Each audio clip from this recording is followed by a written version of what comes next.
hero pounced, snaring the beast the instant it plunged into his trap. He confessed he'd gone ages without eating real meat. A raw scream exploded from him the instant he laid eyes on her. He spotted a colossal boar, screamed, and watched it ravenously tear into his precious meat.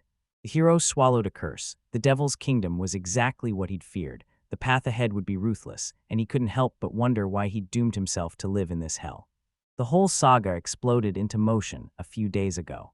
The man cut him off with a smirk. "You're a bit late, the land was sold 4 days ago." Disbelief slammed into him. This was the very land he'd been eyeing for years. He scrimped for 3 lean years to scrape together the required sum, 5 coins that now sat utterly useless in his palm. The man spat, "These coins are filthy." The hero snapped, "Is there any other good soil?" They shook their heads and told him land like that was nearly impossible to find, and he only had 5 gold coins clutched in his hand. He shrugged and said it didn't matter. Any patch of land would do. If she had no home, he'd even hammer together a shelter for the night, and he'd endure any inconvenience so long as it helped him. He shot back that, in that case, he had something worth exactly 5 coins, and the land stretched for acres. A forest pinned between jagged mountains, sheer cliffs, and the roaring sea, miles away from the nearest city. The man hissed that no soul had ever set foot there. The land lay untouched and unexplored, with no record or scrap of information about it. Convinced he had nothing left to lose, he went all in and bought her out. Talent never found him. At 15 they threw him out, and he jumped straight into adventuring because it seemed cool. Reality slammed into them. It was anything but pleasant. Most of these adventurers couldn't land a single blow. They froze the moment the fighting started. Stripped of freedom, they toiled to survive, and he idolized the famed adventurers who burst into view now and then. Like them, he hustled through odd jobs, hoarding every spare coin to burn on fleeting pleasures. He flirted with tossing away his profession to become an adventurer, but he's utterly talentless as a merchant or a craftsman. The hero scoffed and shoved the idea away, sure it would do nothing but unleash even greater ruin. A jolt of memory hit him. He wasn't cut out for adventuring, but he was a farmer's son. With his own patch of land, he could make something of himself. He steeled himself, and after 3 years, he finally scraped together 5 coins. He claimed his own land, and a brand new life charged forward to meet him. The knights demanded where he was going. They were soldiers of the Kingdom of Estonia and warned there was nothing ahead but their training base. He shot back that he'd bought some land there. The soldiers barked that this was a virtually unexplored demonic realm and demanded he flash his adventurer card. His adventurer card branded his name and rank. As ranks climbed, the card's material and color shifted into rarer metals and richer hues, yet he remained chained to the lowest rank. They ordered him to master survival skills in the nearby forest before he plunged into the devil's nest, and he bristled, convinced they were laughing at him. His land had to be buried in the forest's depths, and the demon realm, not crawling with monsters like he'd feared, lay shockingly peaceful.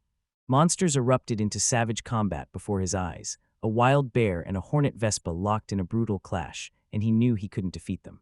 He dove into the bushes, peered through the leaves, and his breath froze when he saw it was all over. Dread coiled in his chest when towering monsters loomed, then luck slammed into him. Now he had to race to gather the materials. The hero snatched an arthropod eye, grabbed a wing, and pocketed a magic stone. Every monster type bears a single stone, each pulsing with its own signature power. Monsters and demons tap those inner magic stones to twist magic and unleash devastating abilities. Humans siphon magic straight from nature. No magic stones hide in their bodies. That's what the Adventurers Guild drilled into him.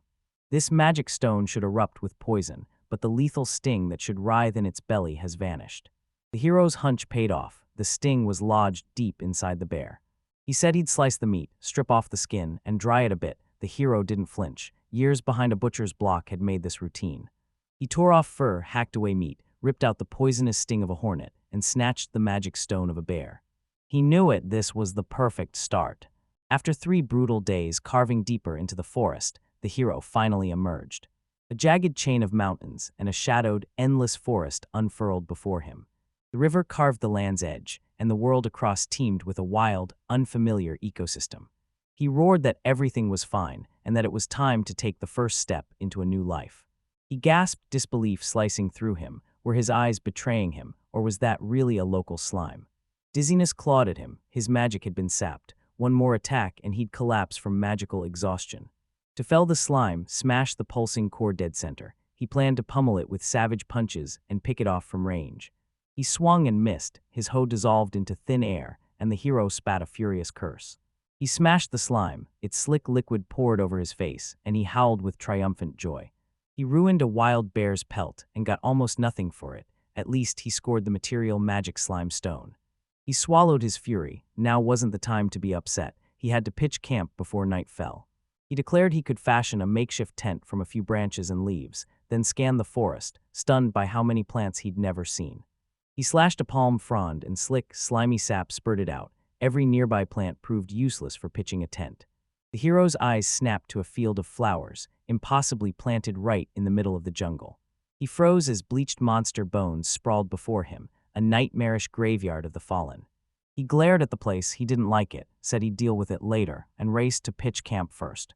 Night had already fallen, and the hero shrugged, saying, "Everything's more or less normal, for now," even as his stomach roared with hunger. Relief flooded him. Bringing wild bear meat with him had been a brilliant move.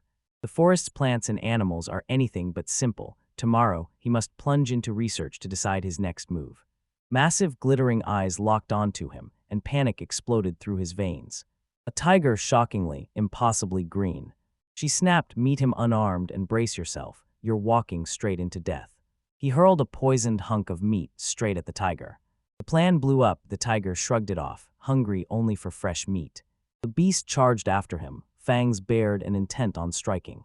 The tiger lunged, its paw slicing the air inches from him. It came so close and still missed. He slammed the point home with dead-on accuracy. Terror tore through him, and he swore he was done. It was only day one of his new life, yet storms had already slammed into him. At this pace, the future would be stripped of any hope. Noise swelled into a roar as the monster barreled ever closer. He realized victory was impossible and bolted. This fight was a death trap. The boy turned and sprinted back to the village to rebuild his life from the ground up. That option lay beyond his reach. They kept telling him he wasn't needed, that he'd only drag everyone down. They called the life of an adventurer painfully boring. He hardened, accepting that running wouldn't change a thing. There was no other choice. Only his life clings to that wasteland, and that wasteland is all he has. The tiger thundered closer, and if the guy's plan fell apart, he'd be dead right there. Everything snapped into place. He finally saw the flower garden for what it was, a natural trap.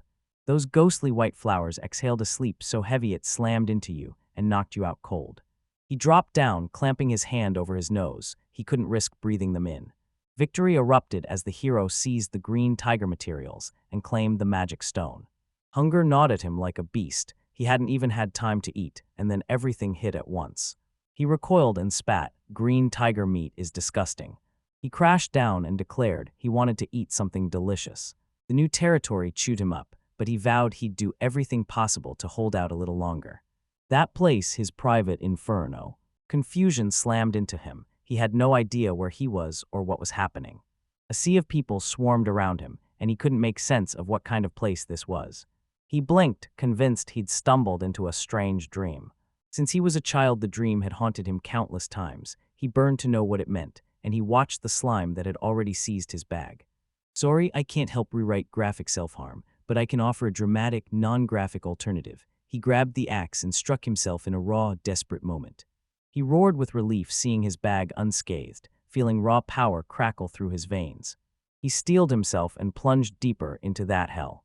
This was his land. He had to know where every path, every ruin, and every hidden corner lay. His breath stopped when he saw a girl who looked dead, her upper body a writhing snake. This had to be a Lameia, and Lameias are brutally strong. A Vespa hornet's poisoned stinger jabbed inside her mouth. It slammed into him. The poisonous needles the guy hurled at the green tiger yesterday were the cause. Luck smiled on him. He had to wrench the magic stone from the girl. Today he plunged headfirst into the suimongras. The hero spotted mushrooms, a fierce curiosity burning to know if they were edible. Yet in that hell even harmless plants were death traps, too dangerous to touch. He snatched a green rat, dubbed it the forest rat, then flung it into the mushrooms. The rat froze, not moving a whisker. The hero's breath hitched as he recognized the paralyzing spores, another natural trap, and he growled, "It's impossible to live here." He resolved to rely on traps, the only way a guy with zero combat training could stand a chance against monsters. He swore he'd survive. At last he dug the final scoop and tucked the suman flower and the mushroom into the waiting hole. The guy planted his feet and refused to move on, ravenous hunger clawing at his gut. The hero clung to hope that tomorrow he'd reel in something massive. He snapped awake and barked, time to find out what's going on over there. He froze as a gargantuan boar towered before him. It lay asleep, but he still couldn't defeat it. The hero swore he'd finish him at once, but it still took a whole day just to hack him to pieces. He gaped as a sapphire snake writhed in the monster's belly, convinced he'd stumbled into the strangest ecosystem. Night had already swallowed the sky as he clutched the boar's fangs, gripped its bristling fur, hoisted the meat, and felt a cold magic stone thrum in his palm. His eyes widened. He'd gone ages without real meat, and the first bite hit like pure bliss. In this state, his axe and knife lay blunt and useless in his hands. The bones looked rock solid, so he snatched them up and put them to work. It pressed heavy in my hands, but I lifted and moved it with surprising ease. Now he was crafting an axe, pouring resin into a clay mold he'd fashioned, knowing it would harden rock solid. He hardened tree resin into a jagged axe and carved a razor sword from boar bone. Morning's already here, but he's so consumed by crafting tools that exhaustion can't touch him. He plunged into making another trap and tore through it, finishing much faster than yesterday. He convinced himself he was powering up, or at least stacking experience, and swore it was all down to the meat. Good thing he was like this now. Otherwise, the guy would have slammed into a wall and never gotten stronger, no matter how hard he tried. He froze as a yawning cave gaped before him. Spotting a lit wall torch, the hero suspected someone lived there and instantly blurted an apology. He stepped inside. It looked deserted, but scattered belongings and faded footprints screamed that someone had once lived here. He tore open a weathered diary that brimmed with entries on monsters, edible plants, and medicinal herbs. In those parts, that knowledge decided whether you'd live to see tomorrow. Shock tore through him. Ruins sprawled across the demonic realm, yet none of them revealed a single detail. Brute force and ordinary spells are useless. Every 3 months a colossal monster erupts, so you must master space-time magic. Modern magic books' common sense is worthless. Ancient magic circles leave today's lore in the dust. Unknown charged through that place, then regret slammed into him. He couldn't untangle the mystery shrouding those lands. The warehouse overflowed with strange, glinting alloys. Knives and armor forged by the stranger himself crowded the racks, and the hero figured he must be a battle-hardened adventurer. Curiosity clawed at him to unmask the stranger, but some secrets would stay buried. Above all, he should be glad he'd found that shelter. The cave's interior sat pristine, untouched. It might be a relatively safe place. The main character ripped up their past, packed a bag, and moved there without looking back. He vowed to carve a house out of the cave as his base, shaping it bit by bit into a beautiful haven, and his dream of owning a home finally began to take shape. First, he storms the dust-choked room and hauls out decades of neglect, then revives what can still be fixed, and fashions the missing pieces from whatever scraps he finds. He declared he believed what he'd done would be enough. He carved himself a new home, that was it. Not a single soul welcomed him. He revels in being free of toxic people. Solitude suits him down to the bone. The knights snarled they'd kill him the instant a breach split the line. Only a wild bear was missing. They were trapped, unable to act. One snarled that if they didn't get rid of him now, he'd burst out to the people, so they had no other choice. The stranger leaned in, voice low, and asked, "You got problems, want me to help?" They demanded to know who he was. Someone scoffed that the wild bear meant nothing in the devil's kingdom. He demanded the right to fight it. I scanned for wide, looping swings, slipped skull-smashing blows, and hammered the soft spots. The hero swaggered over, flashed a grin, and called, "You from the training camp." He popped up, said he lived nearby, and fired off a request for wheat or vegetable seeds. He'd swap monster meat or magic stones for them. The soldier grinned and said he had some back at the campgrounds, and the hero's eyes flashed as he urged, "Let's go." If he could, he'd jump at trading materials for coal and paper. Relief surged through him. He'd claimed every last thing he'd wanted. He declared he was starting to settle into life in the demon realm. Countless corners remained unvisited, so he had to sketch a proper map. He couldn't grasp why the soldiers looked so confused. He swore he'd become unstoppable, but maybe it was inevitable. He'd been forged by a life surrounded by brutal, relentless enemies. He dove so deep into hunting he hadn't washed in ages, and the soldier, mortified by the grime, decided the kid must reek. The hero burst out, "Now that vegetable seeds have appeared, it's finally time I take up farming." He spotted a massive turtle and launched himself at it, hustling it out before it could wreck his field. She flung a slimy glob of swamp at him. He fumed. He'd just washed himself. The turtle's leg snagged in the swamp. It toppled, and to him it was nothing but a slab of meat. The meat exploded with flavor, but the soup utterly stole the show. The stranger's notes had flagged that creature, a smoked turtle you can snatch up and turn into a pet. This pathetic fiend barely scratches the bottom of the demonic realm's power ladder. He shoved off into the unknown, wanderlust raging in his chest. Today's mission, find the sea. He dried so much meat he'd bled the salt supply dry, so he meant to ask the soldiers if they had any. While mapping from the hilltop, the heroes spotted the river and realized that following it downstream would take them to the sea. He realized the demonic kingdom had ended here. The only thing left was to harvest salt from the seawater. Then his eyes locked onto something strange on the shore. She lay motionless as he leaned close, straining to catch the faintest whisper of breath. It slammed into him. She was a demon, and he knew their kind had been crushed by humans long ago and driven into hiding. He swore his life couldn't take another problem. The girl's breaths whispered away. He stood empty-handed, no tools to treat her. A hard, cold truth slammed into him. This land was his, and he wasn't to blame for the demons who tore through the border. He plastered on a blank stare and insisted he'd only come to make salt. A dinosaur tore after him as he ran on instinct, utterly baffled by what he was even doing. He tested the leaves on a wood rat. The taste was revolting, a gag-inducing bitter shock, but they'd restore his strength.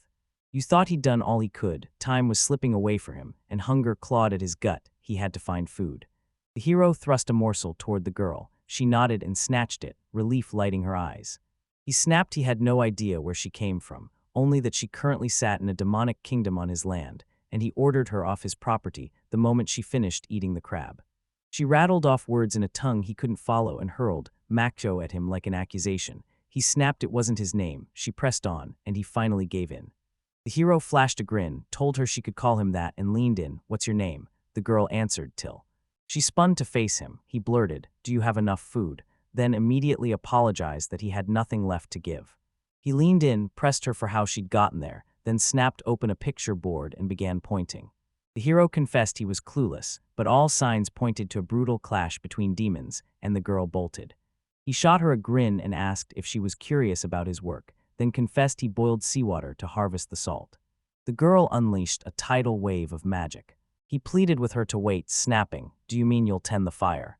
He felt the events begin to twist into something wildly strange. If she planned to stay in the demonic realm for the long haul, she'd strike an audacious bargain, his magic lessons in place of rent. He wound up with a mountain of salt.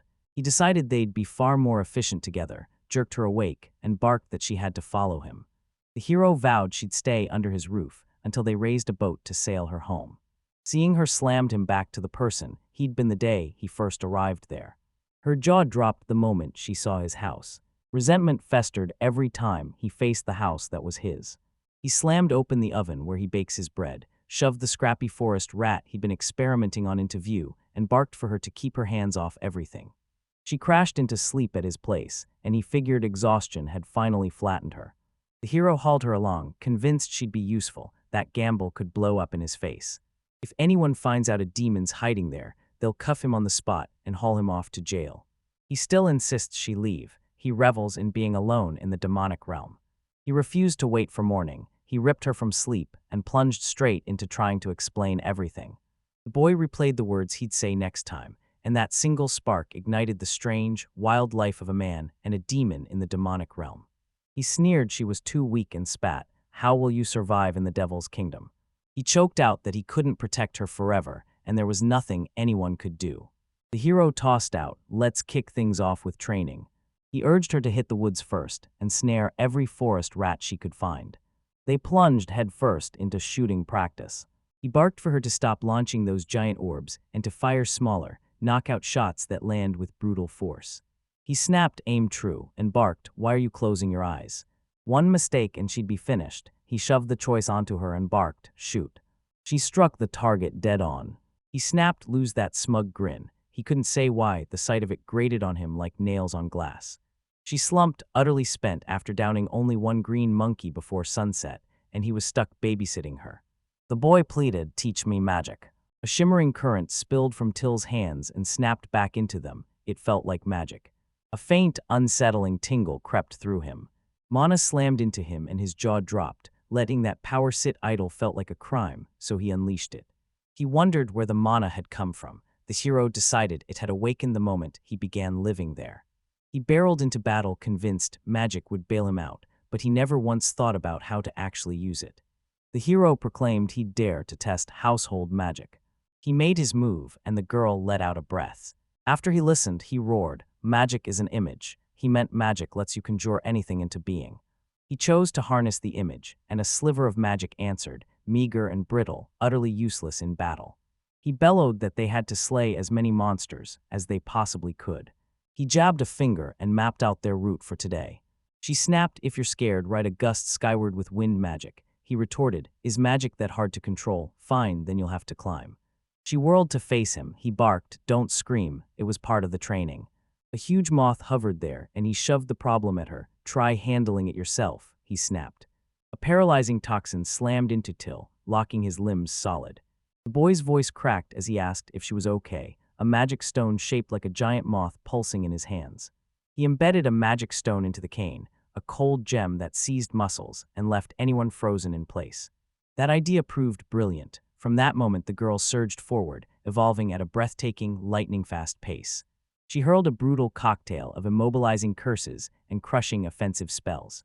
For the next few days, the girl tore through the wilds, hunting monsters and freezing them solid with her ruthless, paralyzing combo. Till transformed as she adapted to the devil's realm. He beamed as her movements snapped faster, but he still hadn't learned quick spells. The mental image took too long to form. He froze as he locked eyes on a pack of demons. There were too many, but the girl spun her cane and hammered into them, sending them crashing back. After that, they slammed into an enemy who outmatched them. Not even paralysis could pin him down. He braced himself. He knew that monster wouldn't let them get away that easily. He moved like a chess master, always one step ahead. The protagonist fired, "Was that your magic?" And the girl shook her head, a flat, decisive no. He was convinced he'd just unleashed some kind of magic. Right then, a vivid image slammed into his mind. The mysterious board he'd kept seeing in dreams of another world became his tutor, etching countless arcane images into his mind. He shot her a grateful smile and asked how to use it. She broke it down and walked him through every step. He snapped at her, "I don't understand anything." Today the boy hones his magic again, daring to conjure a true magic blade, yet a knife forged from special tree resin is absolutely useless for the job. He tore through hellbug horns and monster claws, testing every scrap. Nothing worked. Just like that time, he had to unleash something powerful enough. He snapped to attention, heart slamming. Why was she making noise? Demons couldn't use that technique. The hero blurted, "I might have just unearthed something incredible." He demanded to know what was on the plate. Raw meat and nuts lay there, and the man snapped it wasn't a dish and he'd cook it on the spot. The main character baked a steaming loaf, and the girl tore into it, savoring every bite with pure delight. He whooped inside. She loved it. A mountain of work loomed, map-making first, so another pair of hands would be a lifeline, but someday he'd have to send the girl back home.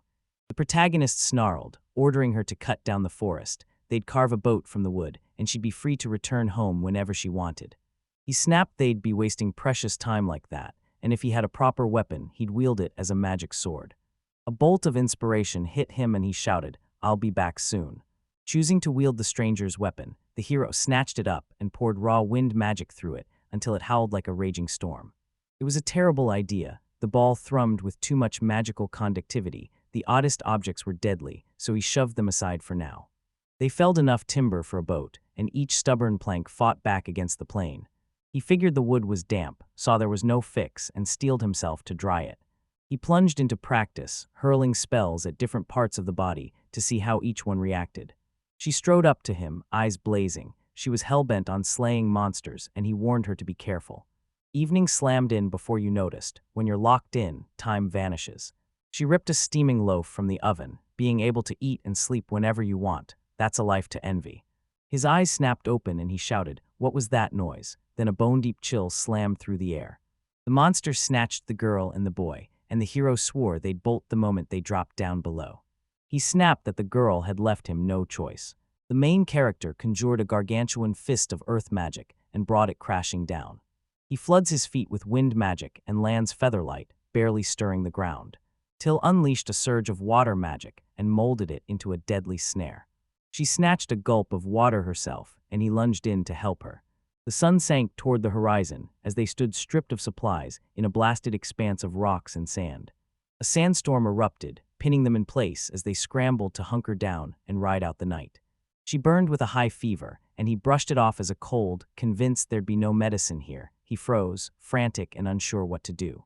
He swore the stranger's diary would spill its secrets. The demon bore the faces of old men. The females had more chiseled faces. The magic stone cured colds.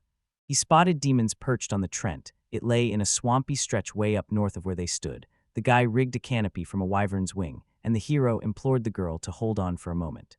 He funneled magic into his legs and blasted off into a plain, lightning-fast run. He sprinted through the chaos, desperate to snatch the magic stone before it vanished. The monster lunged at him. He slammed a brutal counter and snapped, "I don't have time." He lunged forward and pressed a pulsing magic stone into the girl's hand. The unusual black aura radiated a bone-deep chill. He recovered, and the guy whooped with relief, grinning like he'd gotten the whole world back. He snapped at her to stop clinging as her horns scraped across his wounds. Meanwhile, on the border of the Devil's Kingdom, a girl plunged into uncharted territory, daring to explore a place no map had ever named. He said he'd be working in the field today, his mind racing with a plan to conjure a magic-powered irrigation system, when a girl suddenly strode up to him. She demanded, "What do we do?" He shrugged and shot back, "We wait and see." The knights pounced on the slime core, flinging blazing magic like bait to lure it in. They recoiled as a strange monster burst into view, and the knight barked, "Why is that slime so strong?" The boy's eyes snapped. They'd hurled fire as a distraction, but the inferno couldn't breach the core. The knights staggered, drained to the bone, and magic had fled from half their ranks. He introduced himself, declared the land his, and compelled by ownership, spoke a few urgent words. He barked, "What are you doing?" They snapped back, "Who are you?" He declared they were adventurers called White Lightning, come to this land to slay mighty monsters, and the strangers told him not to worry, they'd exterminate every creature in that hole. The man flashed his adventurer's card. The protagonist scoffed he didn't care and warned it was private property, ordering him not to set foot there without permission. The adventurer snapped at him to watch his tongue. They were the strongest party in the city. He demanded to know why they had to die. The man snarled they'd better not go any further. One more step, and they'd be in deep trouble. The knight spotted the small dragon and exploded into a desperate sprint. He skidded to a stop at the sight of the priestess crumpled and unconscious. Another desperate problem slammed onto his shoulders. On the verge of selling the materials he'd stockpiled at the training camp, he decided to take the girl with him and beckoned till to walk beside him. The protagonist implored her to shroud the demons, mask the horns, and conceal the skin. He braced, straining to funnel magic into his legs so he could spring forward. He shot the man a sharp nod and declared he'd come to trade. The stranger's eyes snapped wide with recognition, and he demanded, "Who's the girl at his side?" The hero shot back that Till was odd but incredibly handy, and now he could snag even more materials. He slammed a cache of magic stones and materials down and declared he'd found the girl on the way. The man gasped, declaring the sword the main character forged with his own hands was breathtaking, a green tigerbone blade, staggeringly rare. The guy declared he'd tried to carve a staff from a magic stone. The man admitted he knew little about it, only that the materials were good. The main character proclaimed he wanted to buy sewing tools, woodworking tools, an iron sword, and some women's clothing. He swore that, if the chance came, he'd snatch the spellbook that bends space and time. He hedged, admitting he wasn't sure they had it, and warning that if they did it'd cost a fortune, and the other man snapped, "Can you order it from the capital?" The merchant warned you'd have to pay up front, that many of those books are fakes, and he figured it'd be easier if he went there himself. He declared he'd try to track her down himself. The man vowed he'd order the clothes and other supplies, then told the guy to come back in a week. The next day he vowed to hunt down the ruins named in the stranger's diary. He and the girl plunged headfirst into a treasure hunt. The stranger left no mark for the ruins he needed, and his map of the demonic realm was nothing but a ragged, half-finished scrap. To the west yawns the entrance to the demonic kingdom, to the east raged the seas from which the girl sailed, and to the north towered jagged, impassable mountains. He made a hard call. They had to head south. The moment they broke free of the trees, they slammed into a scorching desert, and the protagonist gaped, sure he'd gotten it wrong, there was nothing there. A sandworm lunged from the dunes and attacked them. The diary said that, despite its colossal size, the creature was surprisingly weak. The magic sword failed them, and the protagonist screamed, "We have to run." Mukio until burst free from the sandworm. He can't fathom PJ daring to call that monstrosity a weakling. He wonders who PJ even is, and after a breathless pause, he flips open the diary to hunt for a way to defeat it. They charge back into the cave. Makyo snatches the diary and devours every line with fierce focus. After a tense pause, the hero breathes, "I think I've found it," then realizes PJ's weapon is nothing like his, the man's summoned magic circles. He blurts that the diary holds different magic circles and vows to recreate them. The hero draws a circle and braces to channel his magic straight into it. The blast shatters the night. The heroes freeze in shock, then their screams shred the silence. Makio hurls his power into the next magic circle. The stone snaps clean in two, and the boy gasps, leaning in to probe the fracture as he blurts, "Does this inscription actually cut through space?" Makio's memory snaps to the man's belongings, and the hero spots that PJ slipped magic circles into everything, crafted to vanish at a glance. He reels, trying to pin down who the hell that man was, but one blazing truth slams into him. The man was a master magician. The hero stares, wondering why this man chose to die here alone, blurts that he understands nothing, then locks onto the man's pensive face and rips a deafening V from his chest as he asks if Mashio is sad. The hero then falls silent. At dawn, they race back to the same spot. The hero slings PJ's sword at his hip and promises it will see them through the desert, but first they must stock up on water. The heroes surge to the river as Till's eyes lock on something. He grabs Makio's shoulder and shouts, and Makio cries out, spinning toward where the girl pointed. He reels as he spots yesterday's girl standing in the water. She locks eyes on them with a cold, piercing stare. The hero, sure it's that priestess again, snaps aloud, "What do you want?" The priestess declares she's renounced the White Lightning, reveals her name, Jennifer Volkov, and pleads to stay here. Makio refuses the offer outright. The girl reels in surprise as the heroes dive right back into their work. Jennifer raised her voice, insisting they'd need a healer for any injury or illness, and as the one who managed the squad's consumables, she fought to be kept on. The hero snaps another no. He's already told her everything. The priestess falls to her knees, begging not to be left at the camp. Mikio can't fathom why she needs this, and the guy groans aloud he'd already guessed. He jumps to the conclusion that she didn't leave by choice but was kicked out. She's blindsided, cheeks aflame as she stammers, trying to convince him it doesn't matter. He snaps, "That's not true, this is my land. I can't leave her here without knowing every last detail," and Jennifer freezes, pressing her lips together. Her body quivered, tears brimming, as she choked out that her former comrades had declared she was no longer needed, so she begged to be allowed to stay. Makio snaps, baffled, "I don't get why you need this. Why don't you just return to your homeland?" The priest spits that she's homeless and an orphan. The hero slams his hand down and forbids her to stay. This place is hell for people like her, so he orders her to find somewhere better.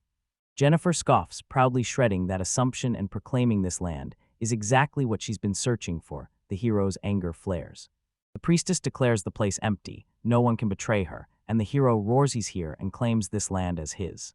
She isn't convinced. She jabs him and insists she'll take her to his camp. Mashio howls even louder, is she really deaf? He lays out the deal cold. "Stay here, pay rent, and never make a fuss about what you see in the Devil's Kingdom." She agrees in a heartbeat and says she has some money. They hurry back into camp. Makio warns the newcomer to stay sharp for monsters. The priestess sings cheerfully. A monster immediately lunges at her. She collapses unconscious, and the hero sighs heavily. He'd told her so. In the cave, the hero vows he won't let the girl die and turn into a monster, so he shelters her here for a while and promises he'll send her back. Then a thunderous knock pounds on the door. Jennifer screams, jabbing a trembling finger at it. She can't fathom what the hell a demon is doing here. The hero sees she swore she wouldn't make a scene. The demoness blasts the ringing into a deafening roar and snarls to Makio about the bread, and the priestess recoils, stumbling backward in terror. He gobbles it down, bolts upright, and bellows he's off to water the fields. The priestess, baffled, reaches out and calls after him, but her voice dies, so she spins to Till and asks, "Is his name Makio?" Jennifer bolts after him, heart racing and still stunned she actually saw a demon, and blurts, "They're not dangerous, are they?" Mashio shrugs off the danger. Maybe she's a little clueless, but they click instantly. The girl snaps their enemies, and if the guards find out, he'll be arrested. Rage flares as he whirls and snarls that they were enemies more than 100 years ago, then lashes out. Is this the church's teaching now, to hunt down people who have done nothing? The priestess snaps a denial and scrambles to forge a counterbalance, while the guy smirks, reveals Till taught him magic for rent, drenches the fields with water and grins that it turned out pretty good. He snarled that if Jennifer couldn't pay the rent, he'd throw her out. She lifted her chin and proudly declared she had 10 gold pieces. Was that enough for a month? The hero's eyes widened at the sum, and he blurted out that it was enough. The girl presses a scrap of paper into his hand. Makio snatches it, squints and blurts, "Is this a check?" Then snaps that it's not gold. The priestess beams, thrilled it's worth 10 gold coins. The hero snaps that this won't do, and Jennifer grins. What else could she expect from people in the wilderness? In the capital, this is standard practice. She insists the check has to be taken to an exchange office so they can swap the gold. Makio snaps, "We're not in the capital. This town has no exchange offices." The priestess swells with fury as the girl snaps she understands everything and spits. Does he really need a worker? She barrels on, "I can scrub dishes, haul firewood, or a fi." Then she sinks into herself and hisses, she'll do whatever it takes, convinced she'll one day seize the highest office of this ideal country and exact her revenge on them. The hero gaped at her, bewilderment consuming him. The other guy figured she'd suddenly snapped and launched into talk of revenge. Then he scratched his head and blurted, "I knew it." He flings his arms wide and barks, "Get out, you don't belong here." Jennifer gapes, lost. She can't follow what he's saying. Did he mess up? The hero nods, realization slams into him. She was booted from the party for one brutal reason: she never listens. He keeps taunting that she snaps when denied, and in the Devil's Kingdom nothing ever goes your way. Life here is no bed of roses. The priestess TSKS flushes, trembles with shame, then turns on her heel and stalks off, huffing. She snatches her things and storms out of the cave, while the other keeps tearing into bread and blurts, "You're leaving." He confirmed it with a hard nod, declaring she came for revenge and that this place won't tolerate her. She'd be better off taking everything to the capital and starting over. Dawn explodes across the sky. The next day has arrived. Makio shouted they'd press on into the desert today, till whooped and leapt for joy, and the hero snatched up PJ's sword before they set off.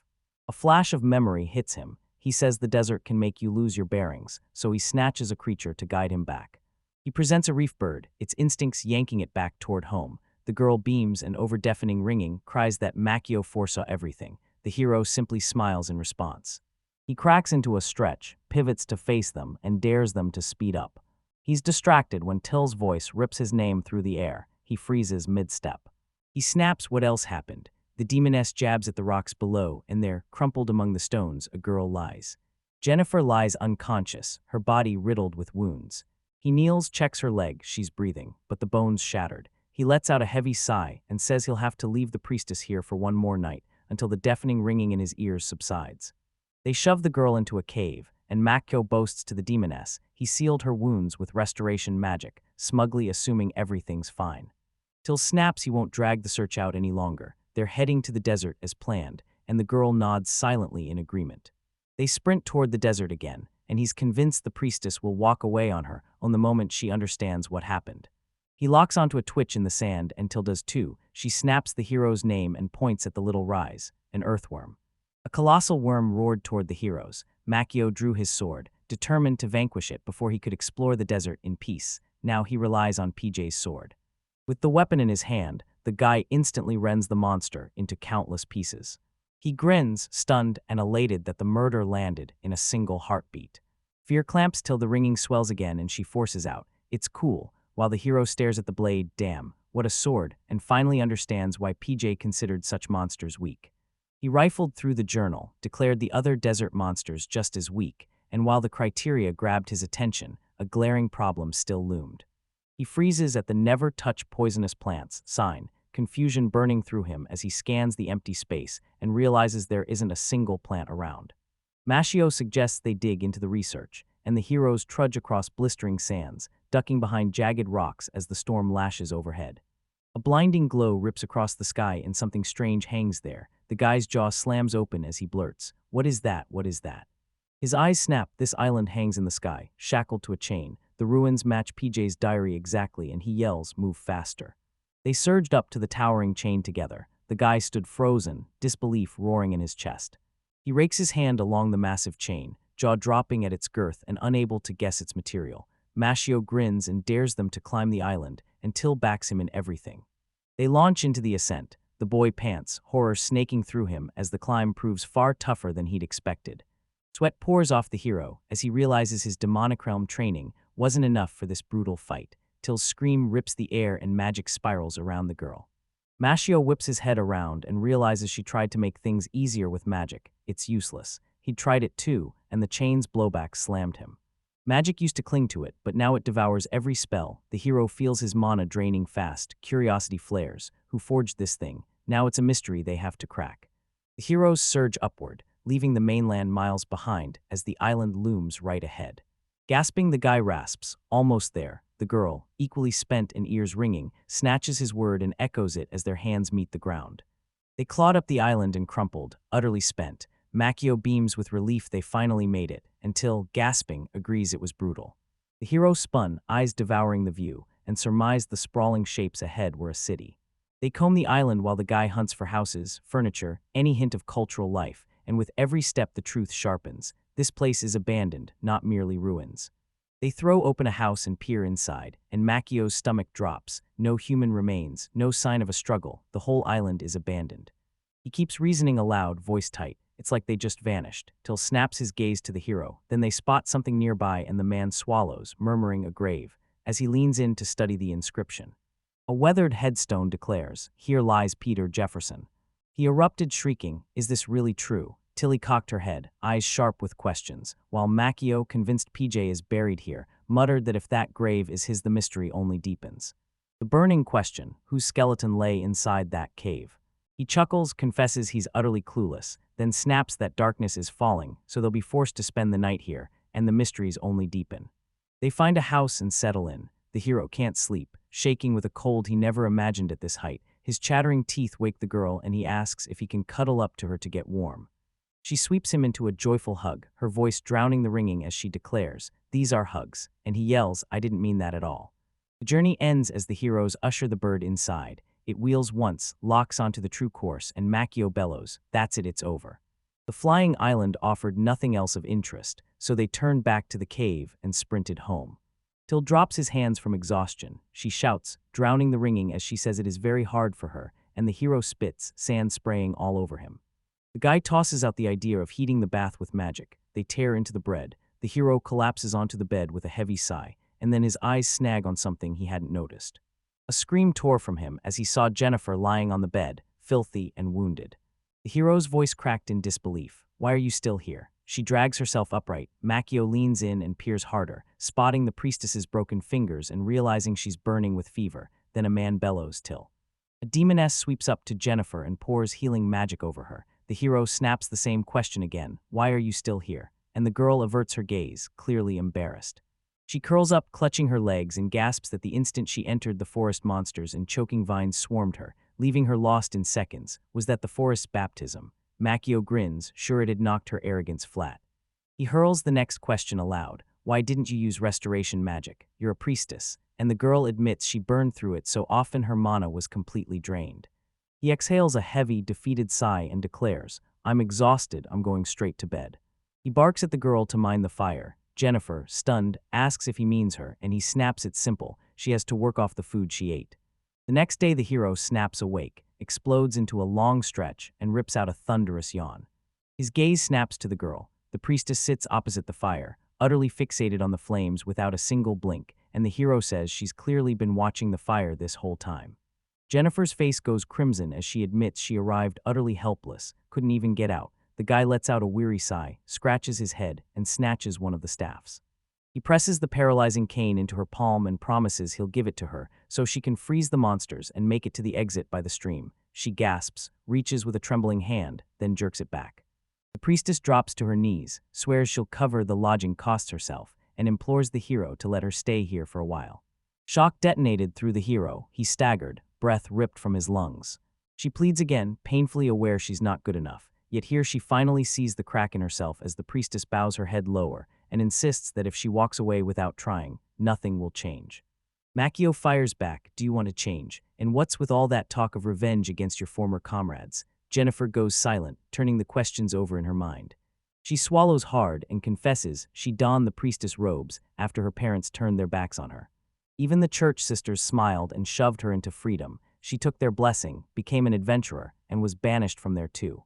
Jennifer hissed that revenge is just a tidy word for excuses. The real wound was that nobody needed her, and she couldn't bring herself to own that weakness, while the hero listened in silence. He demanded why she had to stay. She sprang to her feet and shot back, "Because we live here," and the hero froze. He hadn't expected to hear that. The priestess throws their head back, grinning, and proclaims they don't care if anyone needs them. They live wild and free in these harsh lands. Her grin explodes into brighter joy as she declares it insanely cool, and Makio stands dumbstruck, words snagged in his throat.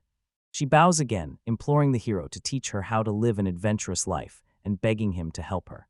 He screams, unable to fathom her talk of adventures, and prowls his lands, bent on charting every wild corner. He whips away, forces his breath steady, then hands her free rein, only warning her not to drag him into it. She snaps her head up, stunned. Relief floods her face and a smile bursts free. Everything's fine now. Jennifer spins around, beaming, and eagerly asks Till to teach her how to bake bread, while the demoness keeps shoveling the loaf into her mouth, her chomps drowning out the ringing as she asks again. Jennifer clutches her hands, still utterly bewildered, then dials Mashio. The hero thinks the girls click together in an instant. The priestess wastes no time. She claims the niche, tucks a blanket inside and asks, since he's allowed her to stay for a while, can she use it as her bed? The boy answers. Panic claws at him as he realizes he's about to end up living here alone. Where did he go wrong? Jennifer suddenly remembers she forgot something, pulls a coin from her pocket and says, the advance is small, but it's something. Mashio stares at the advance, eyes wide, and exclaims he's never seen a coin this ancient. She spits that it belonged to a zombie woman, the only monster she could beat, and when it clicks in his head the world tilts, nothing stays the same. Jennifer lingered with them for reasons he could never unravel. Dusk fell as the hero whittled wood with a knife. The priestess demands what they're doing. Makio snaps that they're carving a cane to hawk at the training camp. It might look humble, but it holds up. The girl keeps rifling through the wares.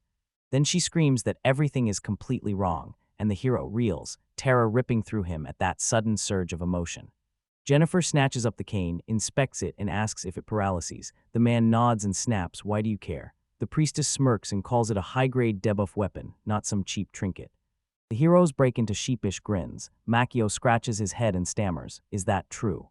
The heroes burst from the cave. Jennifer beams and waves, shouting good luck, as the boy and girl watch in silence. Ringing like thunder in his ears, Till yells if she'll stay. Mashio snaps that she will. She's not going anywhere. The demoness snarls, why? They bolt, and mid-sprint the hero admits he doesn't know she doesn't want to leave. The girl radiates joy, it's obvious to her. Till's finally getting a girlfriend. Mashio goes quiet, brooding that these women keep pushing him around and they close in on a human settlement. He brags he flipped the hero's cane for a fortune and already plots how to squeeze even more cash from it. He snapped that of course he could, then the man tore through his things, saying the hero had been hunting spellbooks, hadn't found the right tome, but he did have something. He plants a pentagram-stamped book on the table and says he has something. Mashio snatches it, reads the title, A Beginner's Guide, and immediately dives into studying the tome. He reads it and realizes it's just the bare skeleton of circle magic, meager, unflashy effects, but finally he can drill into and master the fundamentals. The man declares he'll take her in exchange for his goods. The hero nods and bids him farewell. That same day he buys boat-building tools and women's clothes. The next day he devours the manual. Mokio stares at the glowing magic circles on PJ's gear and realizes they let him wield fire, water, earth, and wind, but a fatal flaw yanks the advantage away. He spots most are useless, snatches a scrap of paper, and scrawls them down to save for later. The priest vanishes around the corner. She spots the hero lost in books and blurts, you don't fight monsters. Makio snaps his head at her voice. He roars he'll find a way to beat them, and each of them bolts into their own wild adventures. Jennifer pins him with a silent stare, then turns and murmurs, it is indeed so, slipping slowly through the cave while she keeps glancing back. She burst back, cheeks aflame as realization slammed into her. She hadn't thanked him for getting the women's clothes for them. He listened in silence, then without turning his head snapped back that it was just a coincidence. Cracks and rustles shred the forest hush as an adventurer girl, hammer gripped tight, strides closer. Till sprinted at the hero, shouting his name and beaming as she waved him over. She stands drenched in blood, clutching a paralyzing staff. Makio snaps, what happened, why are you covered in blood? She spits back, it's the smoke turtle's blood, rifles through her pockets and thrusts a stone at him, asking what kind it is. The boy snaps that it's no rock, lightning scars streak its surface. He's certain it's man-made, yet when he channels magic it stays dead, and Mashio flips open the diary and dives back into its pages. He slams the page down, revealing the same jagged lightning sketch tied to the ruins, then snaps at Till, where did you find this? She answers, in the lake. She thrusts a finger at Jennifer, collapsed from exhaustion, and declares she was the one who taught her to swim, while Makio watches silently.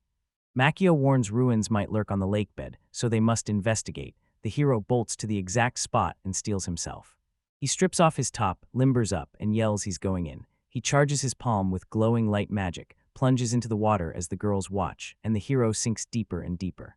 Small fish whirl around him, then a massive one explodes into view. Makyo locks onto it and instantly unleashes magic, convinced she should be the one to receive it. He rends a massive wound in the monster with a single strike, then dives even deeper. He realizes the fight's hopeless here, so he summons a roaring water current with magic and plunges even farther down.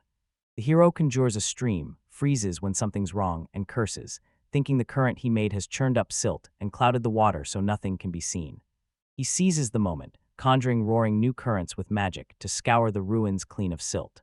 He bursts into view. Till snaps, how'd it go? And Makio shakes his head, there's nothing visible there now. He pulls on a t-shirt and keeps insisting he sensed ruins below, so he dug up the seabed, and the hero decides he'll dive back in the instant the water clears. He spots it, someone's coming straight for them. It's the girl with a hammer. Jennifer springs up and screams his name, but he's silent at first. He strides forward, greets the newcomer, and snaps what dragged her into the devil's kingdom. She begs forgiveness, stammers she only heard people lived here, freezes a beat, then bolts toward them. The hero groans. A water monster surges at the girl, her scream ripping out as she fumbles and drops her weapon, and the heroes stand mute, watching her struggle. Till's shout sliced through the deafening ringing, demanding if she was okay and if she needed help. Makio told him to wait a moment. Convinced it was a man, he said they'd have an easier shot at saving him once he started to drown.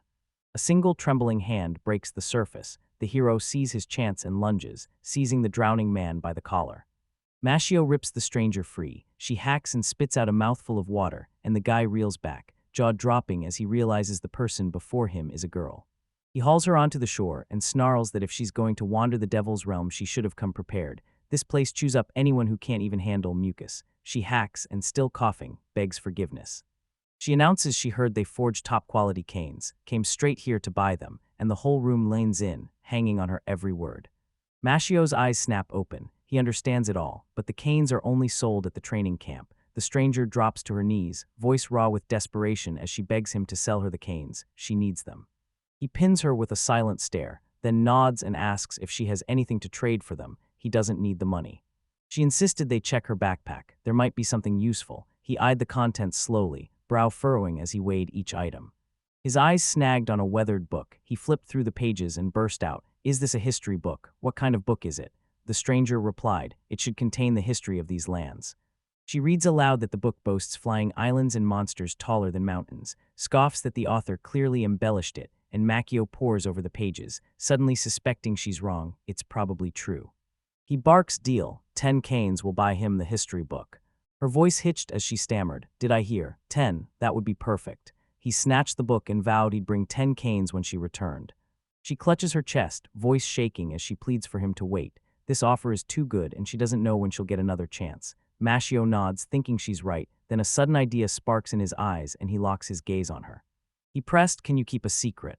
Then warned that whatever she sees in the demonic realm must stay there. If she can't keep it, there will be no agreement. She replied, "I understand." Mashio thrusts the till toward her. The demoness fixes him with a sharp, questioning stare. The girl shrinks back, trembling with pure fear. She reels, "Is that a demon?" Till's cold nod seals it, "Yes. Is this really a problem?" She snaps, and the hero repeats, voice low, "You said what appears in the demonic realm stays here. Is that true?" She freezes for a beat, then stammers that he's right. The group spills back into the cave as the guy snaps at Jennifer to scour for anything they can trade, and then orders everyone to seize the magic stones and wands. The girls spring into action, and Makio's gut clenches as he remembers he never asked why the girl needed so many magical items. The stranger still stutters, voice trembling, blurting that bandits have risen to the west of here, and they need powerful weapons to crush them. The hero tilts his head and asks again if she mentioned the Civil War, then coldly declares it's the perfect time to make money. The girl screams, eyes wide, utterly unable to fathom how this is possible. He snaps to attention. "This isn't the practice spiel of a merchant," she gasps, stammering that it's true. Jennifer darts up to the hero, leans in and whispers, "Mind if I distract you for a few words?" She leans in, hissing that the goods are far too fine. Only by robbing a noble's carriage could anyone get them, and Makio whispers back, "Are you a thief?" Shouting straight at the girl, the priestess shot back that maybe it was true. Something inside her screamed she'd seen this girl before. The hero explodes, "You're an adventurer who sold out to the bandits," then begs forgiveness, declaring he won't deal with criminals, and the stranger freezes in stunned disbelief. She roared, "I'm not a thief," and the heroes stood dumbstruck, bewilderment written across their faces. He jabbed a finger and demanded where she'd gotten that product. She fumbled, words tangling as she hunted for the right answer. She stammered out the truth. She's a noblewoman from Eastern Canir, dispatched by her uncle, the Lord, to buy weapons. A bolt of realization hits Jennifer. She knows exactly where she saw her. Mashio stares, baffled, and blurts that he didn't understand a thing. The priestess leans in, voice razor-sharp. Eastern Canir presses up against the Devil's kingdom, and it's widely accepted the Devil's realm lies within Eastern Canir. The hero goes quiet, her words hammering through his mind. He jabbed a finger at the adventurer, demanded again, "Did I hear right, civil war on your land, and a nobleman's daughter came here to buy weapons?" Then snapped that she'd be better off running. Stuttering again, the noblewoman's cry rang out. For the inhabitants of Eastern Canir, flight is not an option. Jennifer backs her fiercely, growling that Eastern Canir presses up against the elves' lands, nowhere to run, and to the elves they're barbarians. Makyo understands this, so didn't her uncle let her go so she could run away? The girl snaps, "No way, I'm the best female warrior in Eastern Canir." The hero's face clears. The main thing is she didn't steal them. He slammed the staffs into her palms, eyes hard, and ordered her never to breathe a word about this place. Laden with her bundles, she slipped out of the forest while the heroes pushed on to probe the lake. He swore he'd stumbled upon the giant monster's bleached bones that day, and found nothing else. The next day the girls burst into the hero's place, till ears still buzzing from a deafening ring, shouts to Makio if they'll explore the lake again, and Makio snaps back, "Nope, not today, he's decided to stay in and read." He snatched the book from the adventurer, a history volume that revealed these lands once held a country, until one day, for reasons no one could explain, people began vanishing en masse.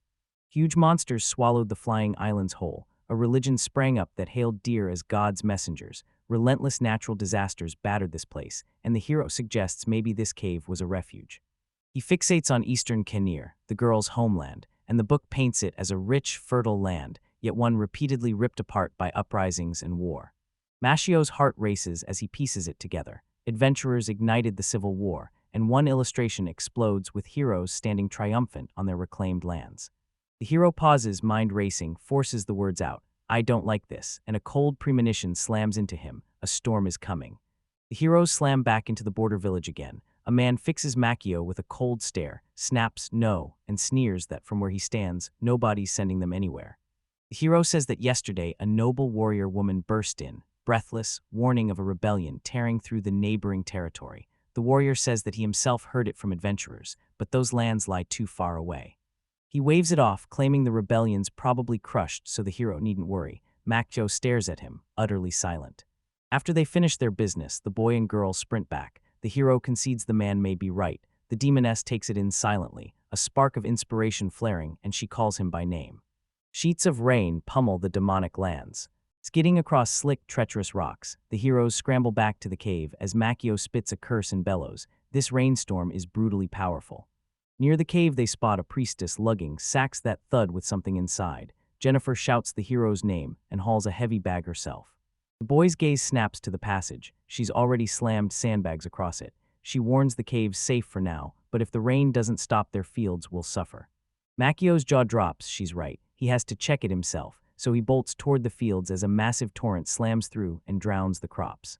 He sees the water climbing, certain they'll drown at this rate, and explodes into action, seizing earth magic and yanking its flow onto a new course. He rips the earth beneath his crops into the air with a burst of magic and catapults himself off the sudden rise as the rain keeps hammering down, relentless.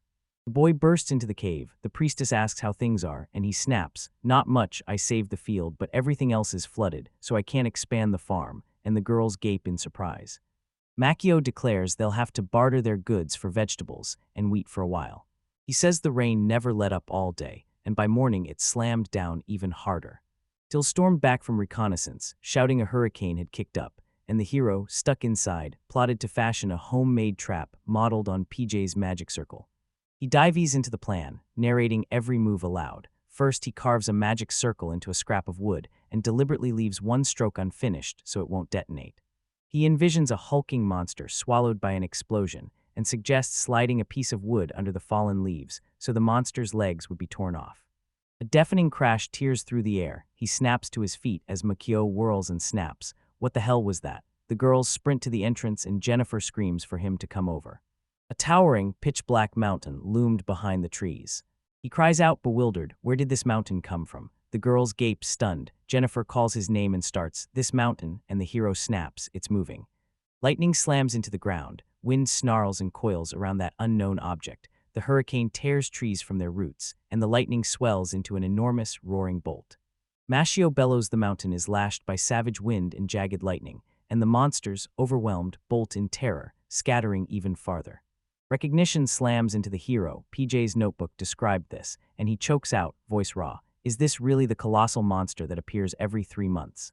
He bellows he's a walking disaster, rage and disbelief exploding because no one ever noticed him. The colossal bear's lifeless body hurtles straight at them. They barely leap back in time. A man groans, and other monster corpses slam down around their feet. Across the way, Makyo spots a crocodile and a snake erupting in flames from a lightning strike, and the guy says the tornado lifts the monsters into the air, then lightning slams into them. The hero scans the cave and spots a chunk of roof smashed inward. Dread claws him. Staying here would bury them alive, and he watches the demons bolt north. He bellows at Till and Jennifer to gear up. They're coming north with him. Wind howls around the monster as he hoists his legs even higher.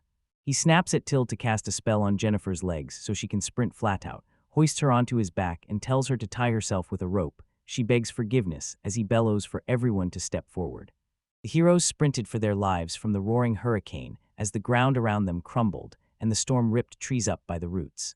Monsters keep toppling as the earth rips open. The heroes vault rock to rock, and Makyo's mind churns over how they'll keep pushing north beneath the unrelenting lash of rain. At last he roared, "We've reached the wasteland."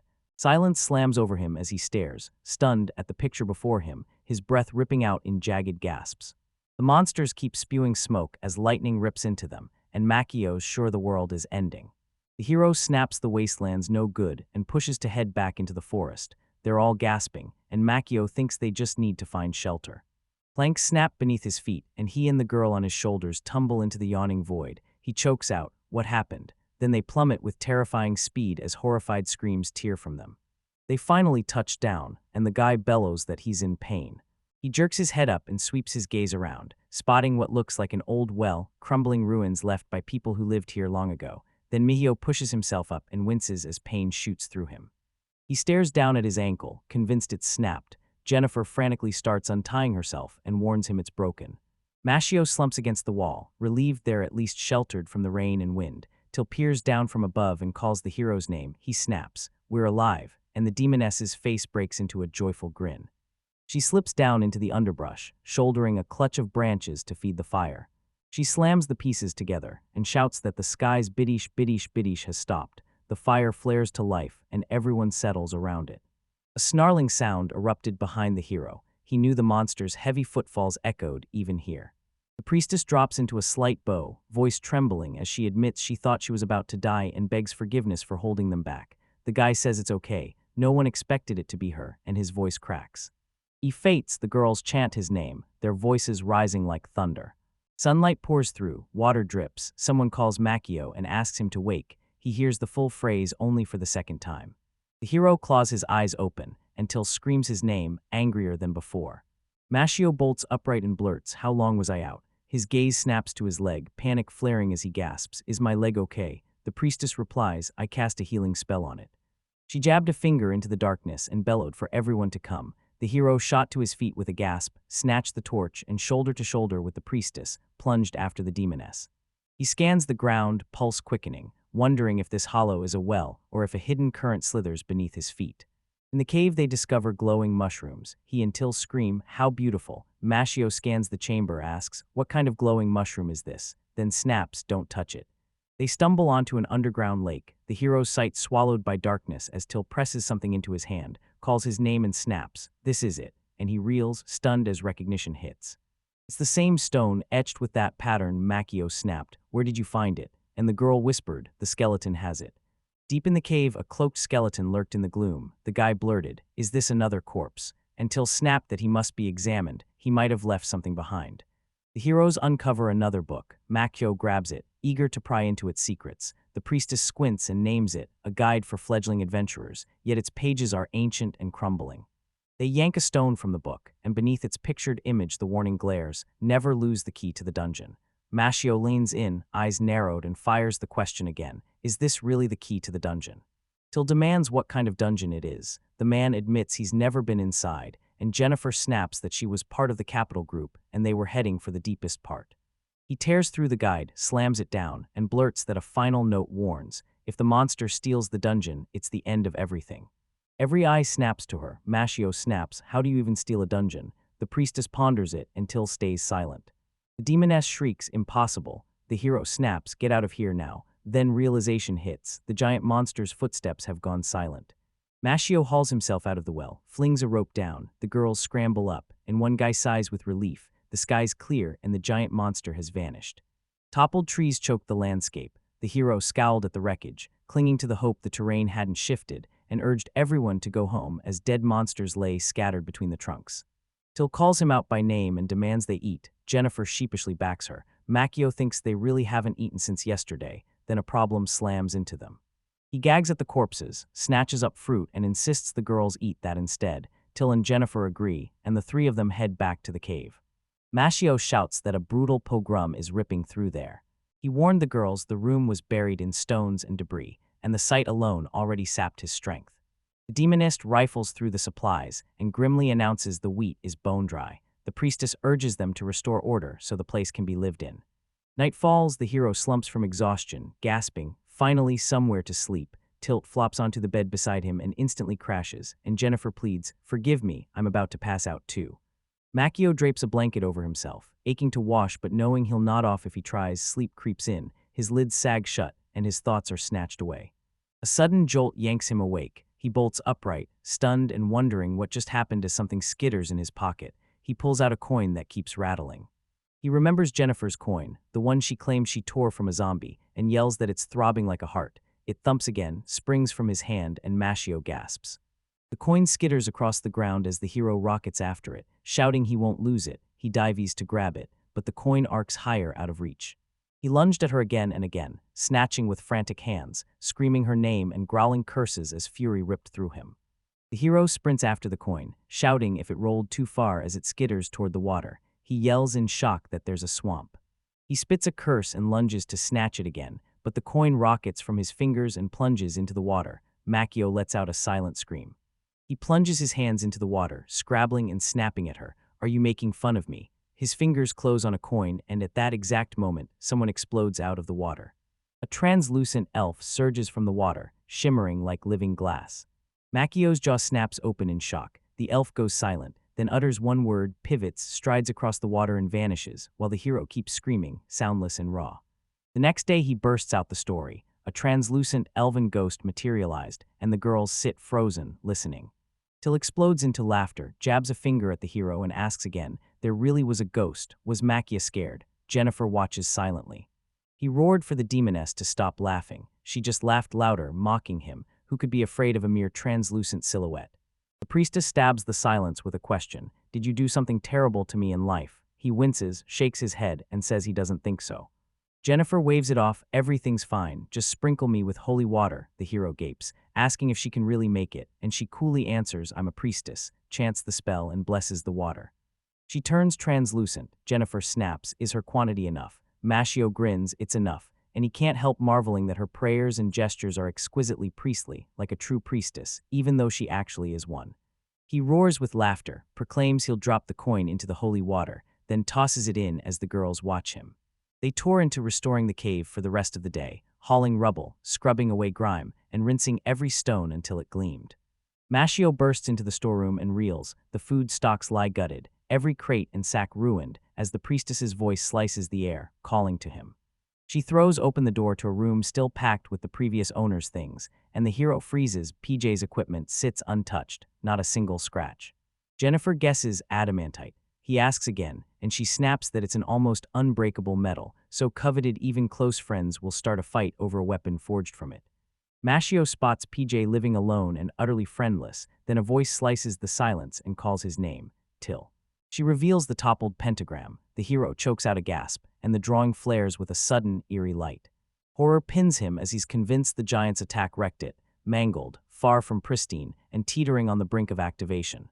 The hero yanked the girls out of the room, snapping it was too dangerous to use for now. They let out heavy, resigned sighs as dusk swallowed the sky and the night bristled. Something was coming tonight. A coin suddenly clatters in the jar and Makio screams, "It's moving again." The holy water didn't help them, and it keeps slamming against the jar's walls. The boy blurted, "Is the elf spirit calling her?" Then demanded, "Is this going to happen every night?" and spat another curse. Makio snatches the can and urgently snaps for her to calm down, but she keeps pummeling the cork as the guy edges toward the swamp with her, torn over whether to press on. He realizes he's wandered too far and could lose his way home. Mashio crushes leaves underfoot, and a plaintive moo surges up from beneath them. His eyes snap down, something strange lurks beneath his boots, and he studies the foliage like he's unraveling a riddle, caution and curiosity sparking in his gaze. He recoiled a cautious step, unsure if what he saw was real or an optical trick, ears straining at every rustle as cold dread tightened in his chest, and his mind snapped taut, primed for whatever would erupt next. A moment later, he stomps the pile of leaves again to test his fears. They rustle and twitch beneath his foot, and he nods, suspicion confirmed. Convinced someone's hiding in the nearby foliage, Mashio drops to one knee, edges forward, and slowly rakes the leaves aside with his hand. Silence pins his tongue as he freezes, eyes locked on a single point. Surprise, jittering anxiety, and raw confusion twist his face while thoughts whirl, bracing him for what he's about to see. She stumbles out of the foliage, a long-eared elf clad in gauzy clothes, cryptic sigils etched across her hands, sprawled unconscious with no flicker of life, a lost soul in the forest. He rockets to his feet, instantly knowing her, the elf from yesterday who'd snagged his attention, and his features harden into razor-sharp focus. Mashio freezes, torn between disbelief. The elf who had looked like a ghost now stirs, alive but pitifully weak, and a cold suspicion claws at him. Could she be a zombie or something like it? She's weak, almost lifeless, gasping for help as she stumbles and bleeds strength, clawing to prove she's alive and needs support, barely clinging to consciousness while her voice trembles with exhaustion. His eyes snap to the water bottle in his hand. The coin inside has gone unnaturally still, and that eerie calm screams importance to him. He scoops her into his arms, tilts the bottle to her lips, and hunts for a pulse and breath as she drinks. The elf threw back her head and clutched the bottle, gulping so ravenously that water streamed down her face, betraying a thirst that burned through her. She scrambles upright, short hair hiding her eyes, shrinking into herself, and voice trembling, barely whispers a thank you. The hero locks onto her towering silhouette rising above the crowd, can't look away, and a sharp curiosity flares inside him. He burns to know where she came from, while the elf pulls back, eyes sharp and wary, clamping her mouth shut on the rest of the story. Water streaks down her skin as she declares, quiet but unshakable, that she comes from the land of the elves beyond the mountains. Mashio pins her with a razor stare and asks if this country lies beyond the snowy mountains, then snaps, "What's your name?" She finally spits her name, Helgen Tulan, Heli for short, but it comes out slow and halting, every syllable wrenched from her like something stuck in her throat. Mukio and Heli lock eyes. He steps forward, declares himself the owner of these lands, reads the exhaustion etched on her face, and urges her to go to them. She drops to her knees, bows her head, and confesses the ground felt like it swallowed her, freezing her in place. She admits she'd been desperately seeking help for her spiritual body, and fortune struck when she stumbled upon the landowner, bone-tired. She still wears a weary smile. A cold jolt slams into him. This is spiritual magic, not a ghost, and one by one his doubts melt away. Mashio crouched, eyes locked on her, and asked if she could stand. He held his breath for a yes, every muscle ready to catch her if she wavered. He cradles Heli close to keep her from tumbling, guides her hand to his shoulder, and they stride off together. He spots a cut on her shoulder and points it out. She freezes, staring at the wound like she hadn't even noticed it. They crouch, eyes drilling into the deep, ragged gashes on her shoulder, and the hero's jaw clenches with grave concern. He spots a strange mark scored by a knife, clamps his mouth shut, and lets the mystery gnaw at him. Makio gapes, shock blazing across his face. He never expected to see those marks on the girl's shoulder. The hero locks eyes with Heli, suspicion crackling, and shoots the question straight. "Are you a runaway slave?" while he studies every twitch on her face. Heli spat a fierce denial. "I'm not a slave, I ran away to escape the state's slavery," her voice blazing with determination. She shoots the question back. "Am I a criminal?" The hero narrows his eyes, sizing her up and weighing the threat. She snaps a fierce no. She only wanted to stop a senseless war, and her voice rings with raw, heartfelt sincerity. The hero calls it treason and brands her a slave criminal. His judgment is ironclad, and he's not about to change it. Hilly explodes, "I'm no traitor." She snaps, "They hunted me down and forced me to flee my country." She drops to her knees, pleading she won't cause trouble, and begging him to let her take refuge on his territory for a while. The request blindsides him. He freezes, words dying on his tongue as a heavy silence falls and doubt flares behind his tightened jaw. Doubt claws at him as he watches her. Can she scrape together the rent to keep living there? It matters to him. He's holding his breath for an honest answer. Ahead, a black maw yawns, devouring every scrap of light. The cave radiates a cold, unsettling mystery, and the two girls fix wary eyes on the exit, silent and taut as they watch every movement. Hallie sweeps in, grinning and gushing about how thrilled she is to meet them. The girls exchange cool looks, sizing her up as narcissistic while their faces stay unreadable. He rakes a hand through his hair and spots a ragged cluster of outcasts gathered nearby, baffled why this place pulls them in, while the girls zero in on Helly, eyes razor-sharp as they size up her face in every twitch. He exhaled sharply, irritation flaring as he thought, great, another neighbor means another sea of problems crashing in, and a small weariness settled over him. A cold bolt of realization hit him. He had no clue what chaos this eccentric elf would unleash, or how many disasters he'd be scrambling to fix. A plate warped into an impossible shape sat before him like a dare. He stared at the meager plate and in a steady, stubborn voice, insisted that though it was modest it would tide him over and keep his strength through these hard days. He was clearly trying to cheer himself up. The little horned girl snapped that the wheat was gone and they'd be unable to bake another cake, and the hero's jaw clenched as he weighed the fallout and plunged into grim calculation. Makio's stomach dropped as he put the pieces together. A colossal magical monster had just appeared, savaging their supplies, and the floodwaters had swept almost everything away. The girls pushed ahead to the training camp to swap resources and supplies. Hilly hovered nearby, eyes razor-bright, weighing exactly how much this plan could tilt the odds in their favor. They tore through the last scrap of flatbread, ran a brutal inventory in their head. Almost all the food and weapons were ruined, so to survive the coming campaigns they had to scavenge and cram every needed supply into their pack. Scavenging the last of her supplies, she chose to carve a staff, the easiest weapon to make, and stuffed in the slain monster's skins and potion-ready ingredients. Machio hunched by the fire, plans churning in his head, then fixed the girl with a sharp look and asked if she knew anything about pharmaceuticals. Could she brew healing potions to ease their desperate situation? She hesitated, then confessed she only had a smattering of pharmaceutical know-how, no deep expertise, and absolutely no idea how to develop something that would actually sell for a profit. Both heroes vowed to master potion craft, locking onto coveted elven healing drafts they'd sell to fund the resources they needed. She stared at a stone nearby, lost in thought, when someone suddenly called her, snapping her out of it and slamming her senses back into the moment. Machio urged them to recreate Helly's old healing potions, convinced they'd be priceless and secure trade with the other villagers.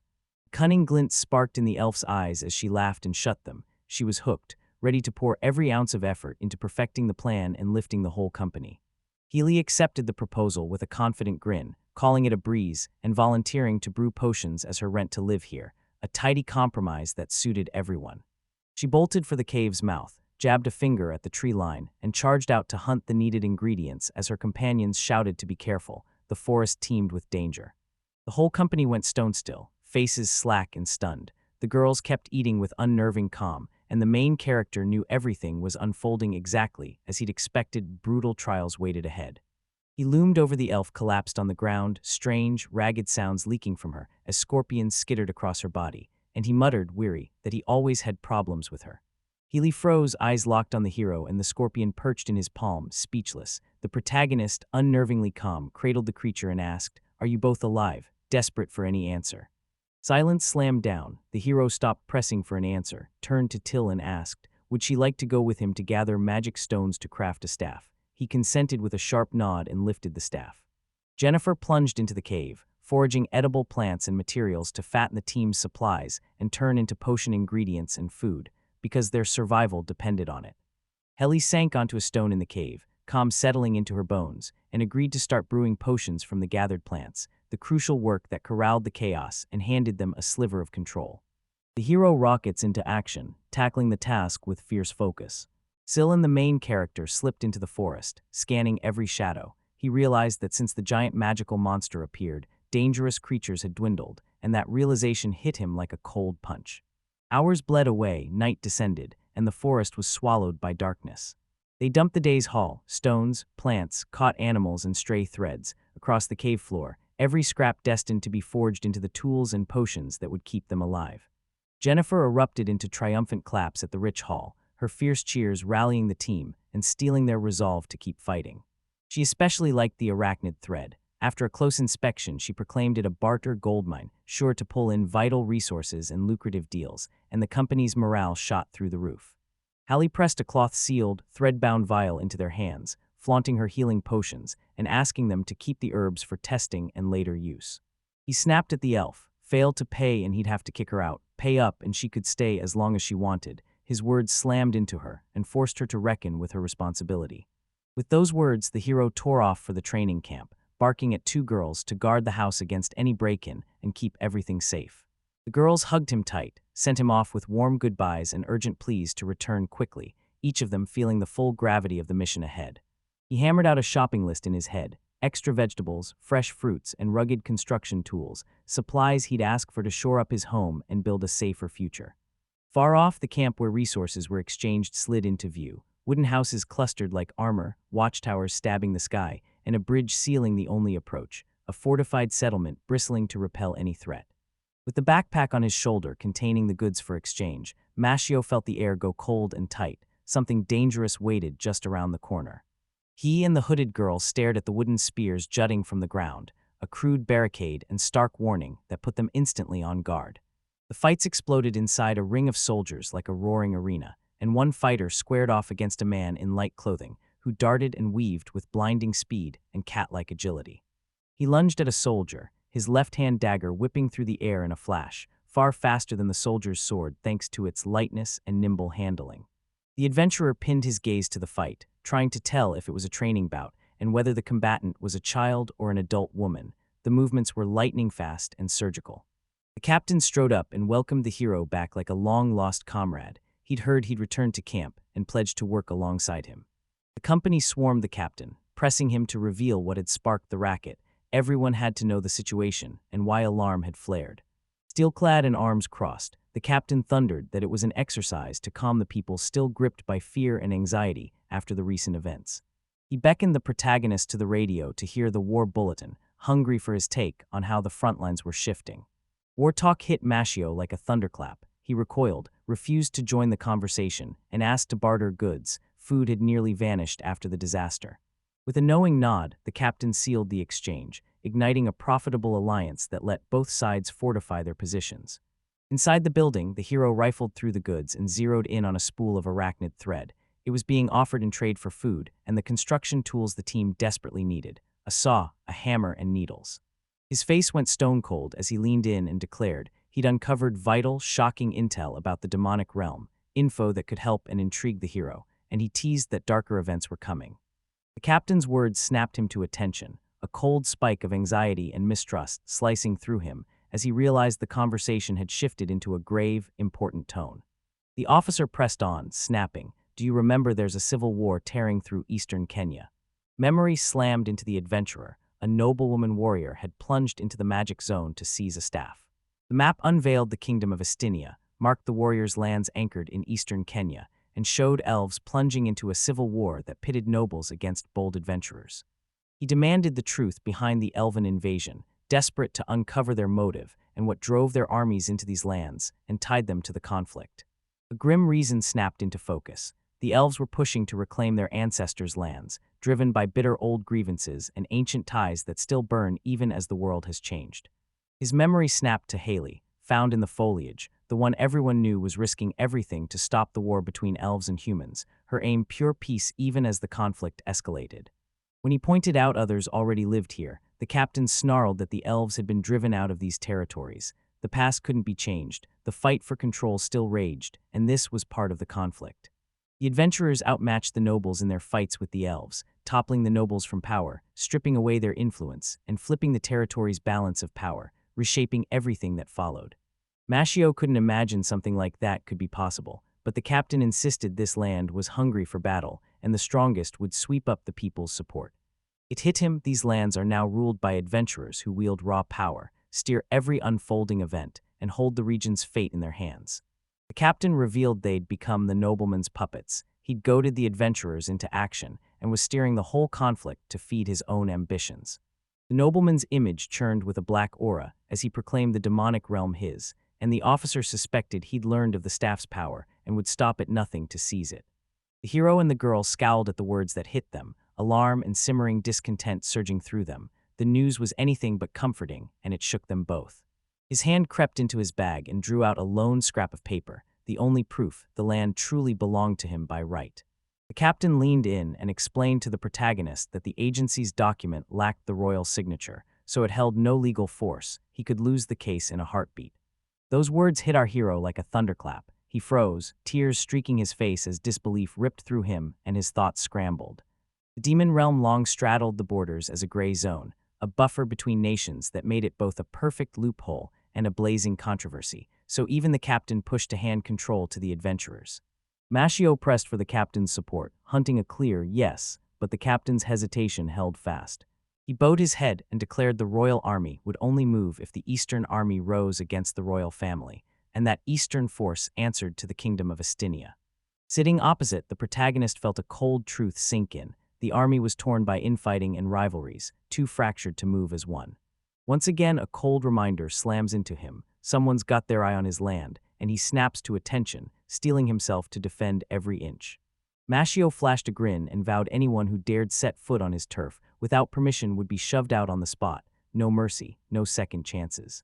The captain warned those moves would only ignite a bigger conflict and urged them to parley with the center to lock down official land titles as their legal shield. The three of them thundered out of headquarters toward the exit. Machio had his backpack back on, and the officer walked beside them, eyes combing the surroundings. The guards had already slammed the girl who'd fought with the dagger flat into the dirt, and now she lay there, helpless and unable to fight back. He looked back over his left shoulder and offered to take the girl with him as a thank you, softening the fate that awaited her. She staggered, utterly spent, her clothes torn and sweat pouring down her forehead, too weak to stand, so the guards hauled her along by the arms. Planted by the new ruler of the Eastern Empire, she's a sleeper pawn. If he takes her under his wing, he can erase her whenever he chooses. The captain slid in close, breath on the protagonist's ear, and whispered that keeping a woman in the camp would invite all sorts of trouble. Mashio blurted she might be a former noblewoman, sent by the current ruler, and ready to ignite a feud in his household, and the thought drained the color from his face. They warned him she was now nothing but a woman, her noble blood ripped away, and if she didn't flee the demonic realm, her origin would be swallowed by the shadows. He leaned in, eyes drilling into the girl cradled limp in the guard's arms, while she kept her face down, too drained to lift her eyes. She summoned a fierce spark and lifted her head inch by inch, clawing at scattered thoughts to piece together the world around her. They passed each other like strangers at first, then recognition slammed into them. She was the very girl who'd come for the staff, her hair chopped short, and her demonic bond pinned him instantly. Till burst into their argument, firing the main character's name into the air and shattering the tense pause. Her words hit like a hammer, flipping the conversation instantly as every head snapped toward her. She proclaimed the demonic realm was crumbling and that every pair of hands would be needed, her calm, steely confidence forging those words into a rallying cry for unity and action. The short-haired girl fixed Till with a sharp stare, piecing together why Till had buried her true nature, curiosity and caution sparking in her eyes. Before she could form a thought, the hero yanked her by the back of her head, seizing control with fierce resolve and raw strength. Tension crackled between them. He hoisted her onto his back and shouted that they were taking her, as Till already had the supply-packed backpack slung over his shoulders. They tore onward farther and farther, erasing their tracks so no one could guess or dare to pursue. Far off, the captain said goodbye. The cave loomed into sight, and when they trudged back from their journey, Jennifer and Haley rushed over, faces knotted with worry that burst into joyful relief. The elf jabbed a finger and demanded, "Who is that girl?" She slumped over the protagonist's back, utterly spent and drained of strength. Exhausted, the girl collapsed against Machio. He stayed eerily calm and declared she was now under his protection. He had taken her in. She lifted her head a fraction from Machio's shoulders, forcing her focus to claw back her bearings. Her stare locked on a single point as she wrestled her scattered thoughts, trying to make sense of what would come next. She locked eyes with Till, but the elf herself stood bewildered, unable to grasp a thing as she watched what was happening with wide-eyed surprise. The girl kept staring, then suddenly blurted her name. She flinched, shock ripping through her. The fight exploded instantly. The girl slammed the elf down. Healy pried the hand from her throat with one arm and parried a strike with the other. She scrambled to understand what was happening, but the protagonist bristled at the scene.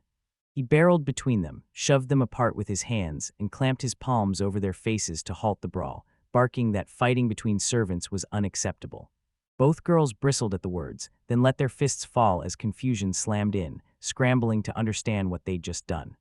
They thundered in one voice, "We're still no one's servants." The roar smashed into him so hard the main character slammed his hands over his ears to block it out.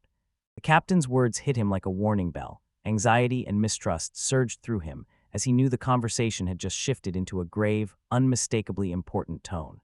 "I'll flood the scene with vivid detail, igniting the atmosphere while keeping the narrative razor clear and logically tight." The adventurer bellowed the rule to every resident. Anyone who causes trouble or refuses to pay their lodging gets booted out on the spot, and until then everyone must live together peacefully and keep strict order and discipline.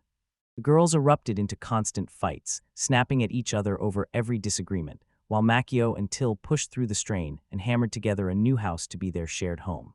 The next morning he jolted awake before sunrise, and the first thing he did was rush through the house, greeting every resident as he scanned the room with hungry interest, hunting for any clue how to improve relations in the team now. He caught sight of Sylvia and Healy, lined up and snapping at Jennifer as she tended a crackling fire. Both girls chorused that hotter meant better, and Jennifer's gaze crumpled in despair. She had no idea how to please them. The main character froze in a stunned haze, dumbfounded at how quickly those two friends and rivals had welded themselves into allies and merged their views. All the heroes converged in the forest. The hunt for food and essential supplies was about to begin. Makio slung on his backpack, checked his gear, and stood ready to hit the trail. Every girl thrust her hands skyward, united and fired up, ready to launch into the journey together. After some time they stumbled into a troll. Till and Makios hung back watching as Sylvia, hammer raised, faced the hulking monster alone, each thunderous blow tearing the ground apart and sending chunks flying. He couldn't tear his eyes away as Sylvia tore through the fight with deadly skill, raw power, and blinding agility. He snapped around, eyes razor-sharp, as if something else should be waiting behind him. The giant turtle yanked Helgen into the air, a shock ripping through her. The cloak had seized her so she didn't feel the lift, and she began shrieking for help, sure the beast would eat her. She was oblivious to the turtle looming tens of times her size, till and Mashio froze, every nerve screaming danger. On the ground, the protagonist and Till stared at the scene as Makio bellowed the girls' names, propelling Till into action. They lunged at the turtle and unleashed a spell no human tongue could translate. The creature froze, rigid as if turned to stone. The protagonist lunged after her, snatched the sword, and with one thunderous swing severed the turtle's head as Heli swooped down, and a geyser of blood erupted from the severed head. Blood drenched Sylvia from head to toe, not a single clean spot left. When the head thudded to the ground, Healy crashed down beside it, pain lancing through him. Sylvia stood frozen, drenched in blood, eyes wide with shock, as the hero stumbled forward and blurted a frantic apology. He begged Till to carry her to the river, wash her, and fetch fresh clothes. Till agreed without hesitation. Hala jabbed at her blood-streaked clothes and asked for help cleaning them, and the hero met her with warm, steady words of encouragement. While the girls were away, Mashio tossed turtle meat into a cauldron roaring over the fire, fragrant broth simmering as he scooped a spoonful to taste. Then someone shouted his name. A horned girl stood mute and, without a word, painted exactly what had happened before his eyes. She barreled over and jabbed at the dead horse sprawled nearby on its side, the saddle still on it, its belly ripped open and blood splattered all around. The adventurer closed in, breath hitching, and confirmed it. The corpse of a horse lay before him. The saddle screamed recent use. Someone had ridden it, and Jennifer pointed to two more corpses lying nearby. Mashio's eyes locked on a bag cradling a sword streaked with blood, proof enough that invaders had struck. He plunged his hand into his bag, snatched the letter, read it, and sank into a stunned stupor. A monstrous wasp hive loomed above their heads, dwarfing them, many times larger than they were. The hero's heart dropped as he realized it was a nest teeming with wasps. Mashio stared at the horse's lifeless body and the writhing swarm of wasps and knew the riders had been shredded. He blurted, "What do we do now?" With help impossible, someone snapped, "Get out of here and eat." The proposal hit the elf like lightning, freezing him with wide, unbelieving eyes. Mashio leaned in, eyes raking her body. Ink covered every inch, tattoos clinging to her shoulders and snaking down her legs. She admitted they weren't tattoos, they were seals, cages for a ruthless curse that all but snuffed out her ability to use magic. She dropped her gaze, voice cracking as she admitted she was crushed. Magic was suddenly gone. Right then, a group of girls rushed in after the elf's words, interest blazing on their faces. Jennifer shrank back, terror shooting through her as they closed in.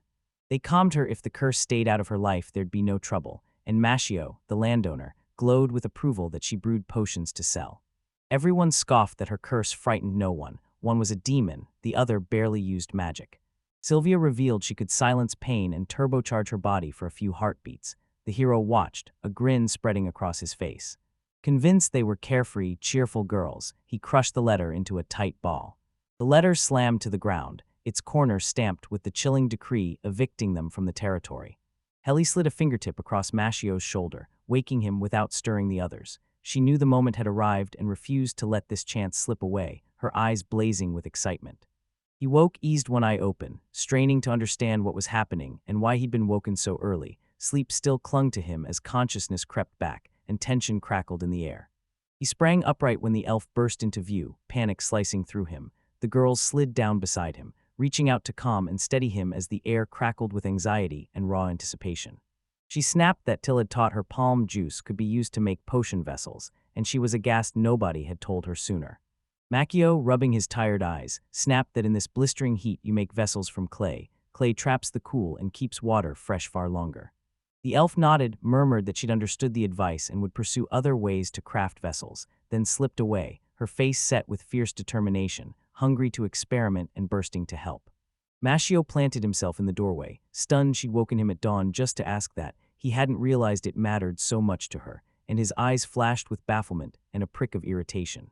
The elf instantly realized it wasn't over, beside till she spotted something strange by the western stream that set the hero's blood racing, and she warned it was dangerous and demanded the whole team's attention. She blurted they'd seen a walking corpse weaving through the trees. It was terrifying and utterly inexplicable, and the girls feared it might be a harbinger of trouble. Machio and the girls sprinted into the forest to verify the light, soon running into Till. She jabbed a finger into the thicket, worry etched on her face as she waited for their reaction. The disfigured body, stripped of part of its human appearance, clawed its way across the ground, letting out muffled, wordless groans. The sight froze the blood. It backed away from the heroes, letting them spot the gruesome truth. Half its torso was missing, and the sight hit them with stomach-dropping horror. A grim decision struck the hero. Though the corpse harmed no one, he resolved to burn it. Leaving it would risk spreading infection, and protecting everyone came first. Jennifer leaned in, peering at the body until a strange detail snapped into focus. Her eyes narrowed as she hunted what made this creature different, and memories and anxiety bubbled up inside her. As the corpse inched forward, Jennifer's mind slammed back to the time she'd already beaten this very man, the only opponent she'd ever defeated in these lands, and a fierce, unshakable resolve ignited inside her.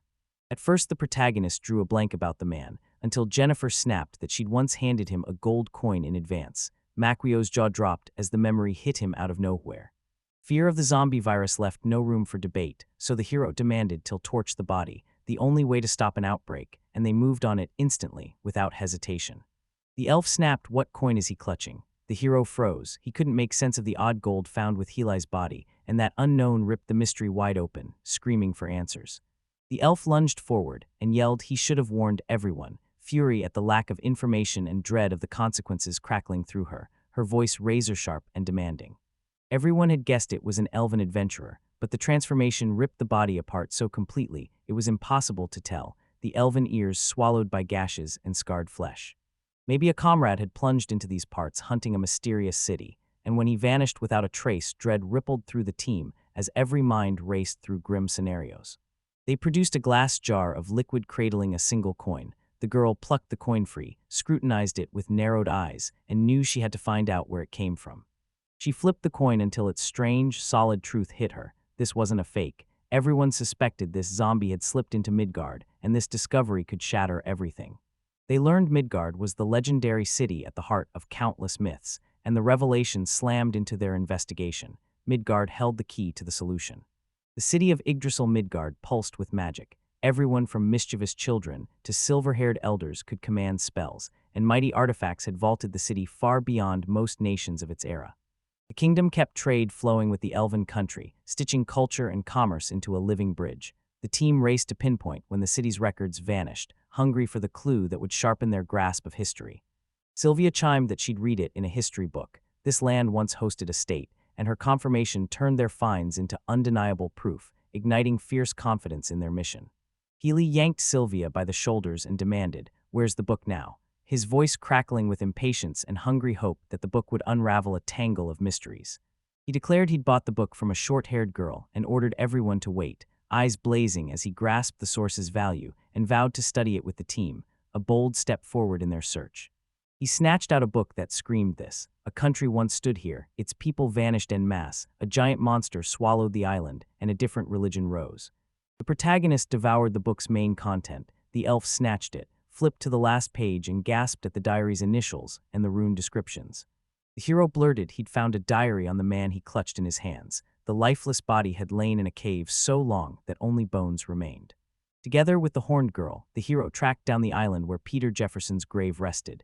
Till was scarfing his meal and stayed out of the conversation, while the other girls leaned in, straining to make sense of the connection. Clarity shattered for the elf. If Peter Jefferson was buried on the island, who was clutching the diary? She watched the conversation, mind racing, and that question ignited a knot of doubt and cold dread. At first he nodded, then he leaned closer, spotted faded inscriptions etched on the diary, and beside the magic circle that begged to be decoded. And suddenly the whole mystery flipped on its head. He slammed his eyes onto the last page of the diary he'd shown, and the glyphs by the magic circle. Both grabbed him, starkly different and packed with vital clues. When Helly learned this, she uncovered the truth. Two different people had written the diary. The contradictions finally clicked, the mystery deepened, and the whole story proved far more complex. It wasn't news to him anymore, so he sank into his seat and tore into his meal, convinced the authorship was likely shared. Even together, they couldn't crack the mystery of these lands. The riddle stayed stubbornly unsolved. With the body found in the forest, the count rockets to 3, and the mystery ignites. 3 unknown figures tied to the land's hidden secret. Piecing every clue together, Helly proclaimed a kingdom called Idrasil had once stood here, revealed that in elven lands the deer is the god's messenger, and said those legends run through their culture. Until the demon land, she said without chewing her food, that deer are the devil's messengers. That stark contrast exposed the world's discord and tangled the path to understanding. He became convinced Yggdrasil was locked in a savage feud with the demon kingdom across the sea, a clash that ripped the veil off countless historical mysteries and bloody wars, and he turned that truth over with stone-cold focus. Helly burned with 2 questions: where was Midgard and why had Yggdrasil fallen? They gnawed at her, and she would stop at nothing to uncover the answers. Helly faced Muccio and vowed she wouldn't leave until she'd uncovered the land's secret, her fierce resolve igniting the others and giving the whole team a sharp, new purpose on their journey. Jennifer and Sylvia rallied behind those goals. One of them declared the book had been passed down through generations. They dared to call it destiny, and their resolve fused into a single hunt to solve the mystery. The protagonist, blindsided by the sudden changes, warned that any ruins found would sit squarely on his land, vowed to banish anyone who tried to seize the treasures, and planted his feet, refusing to yield. Secrets stayed locked in the land as people slid back into their daily rhythm. No one revealed the truth, but everyone felt the day of revelation coming, routine and mystery, walking shoulder to shoulder. Helly and Till toiled side by side, piecing a stove from mismatched bricks, each a different color and composition, shaping it into a guard's helmet until it stood rock solid, a proud monument to their work. Jennifer snatched up a broom and swept, wove baskets with nimble fingers, and those tiny tasks kept the camp tidy and cozy. Every detail mattered for daily life. Sylvia gripped a massive bone like a scepter, her mind sparking with daring new plans as she sketched the future in a crackling moment of reflection and planning. Sylvia urged Mashio to forge armor and weapons from monster materials, uncharted territory for her, and she boldly declared she wanted to develop her craft. She'd never done this before, but she dove headfirst with fierce determination, her contagious enthusiasm igniting everyone as she devoured every lesson and dared every risk. Mashio agreed, insisting there were more than enough materials and daring her to try. If she pulled it off, she could pay for her apartment with it. It was their pact of mutual support. Sylvia strode forward and unveiled her brand new armor, sturdy bracers and knee pads, pride blazing from her as the protagonist erupted in praise for her success. Sylvia seized the mantle of the land's weaponsmith, forging unmatched skill and hard-earned respect, reshaping her place in the group as her chest swelled with proud, hard-won triumph. She implored the adventurer to teach her to fight, turning it into a burning new ambition. She craved raw strength and unshakable confidence. He admitted he wasn't strong enough to teach anyone, but he offered to arrange rigorous training and wilderness survival lessons, a practical, useful alternative, and he pledged his support. She agreed and pressed him to teach her, and together they plunged into the forest, hungry for new challenges as a fierce new chapter of their journey swung wide open. In the forest they barreled into a towering, enraged bear, teeth bared in fury crackling in the air, so they had to spring into action.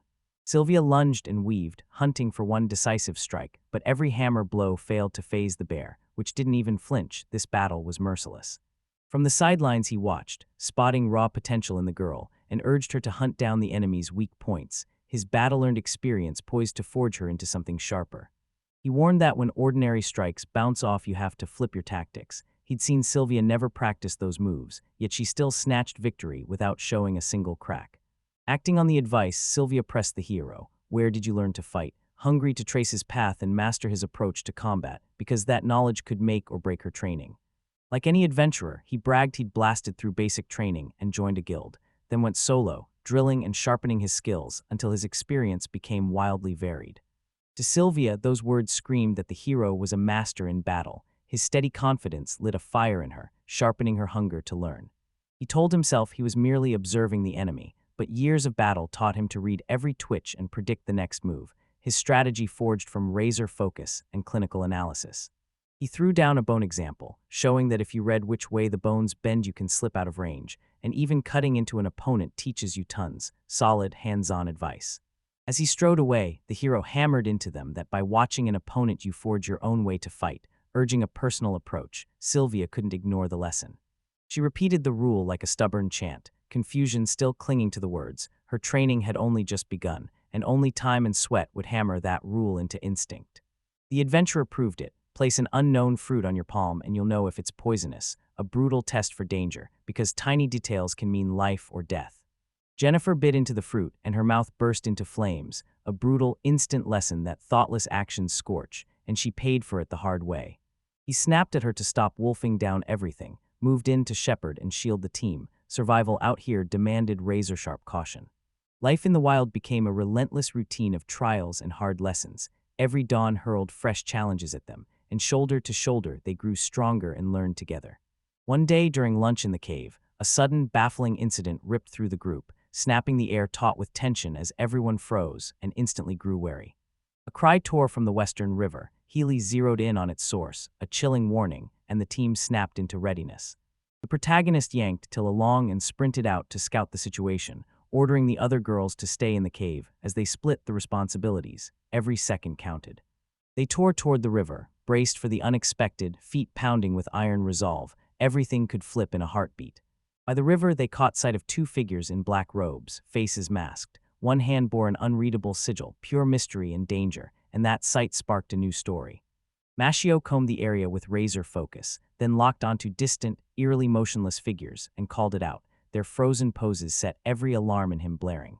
Till crouched down and scanned the bodies. No chests rose, not a single breath, her voice heavy as she declared them all dead, showing no signs of life.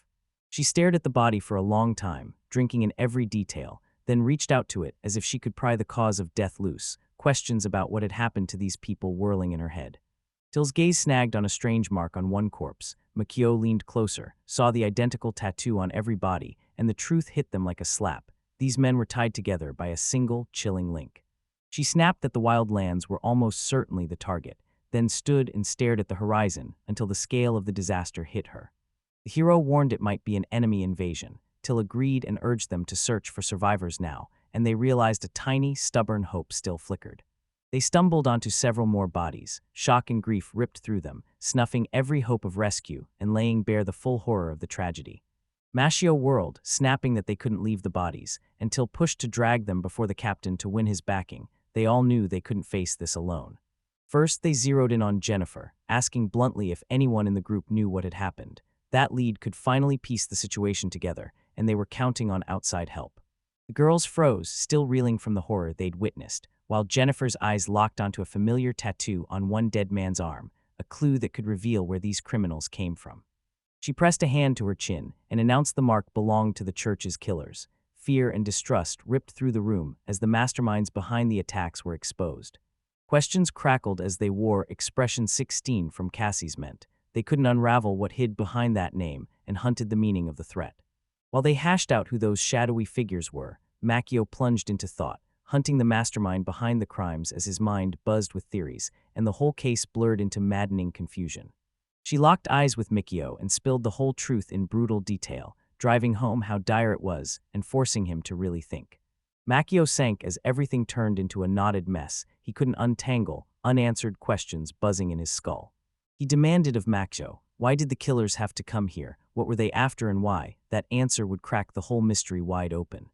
Mashio snapped to face her, his eyes twitching with worry and stunned shock as he realized this ran far deeper than it looked, and dread surged up while anxiety clawed at his chest.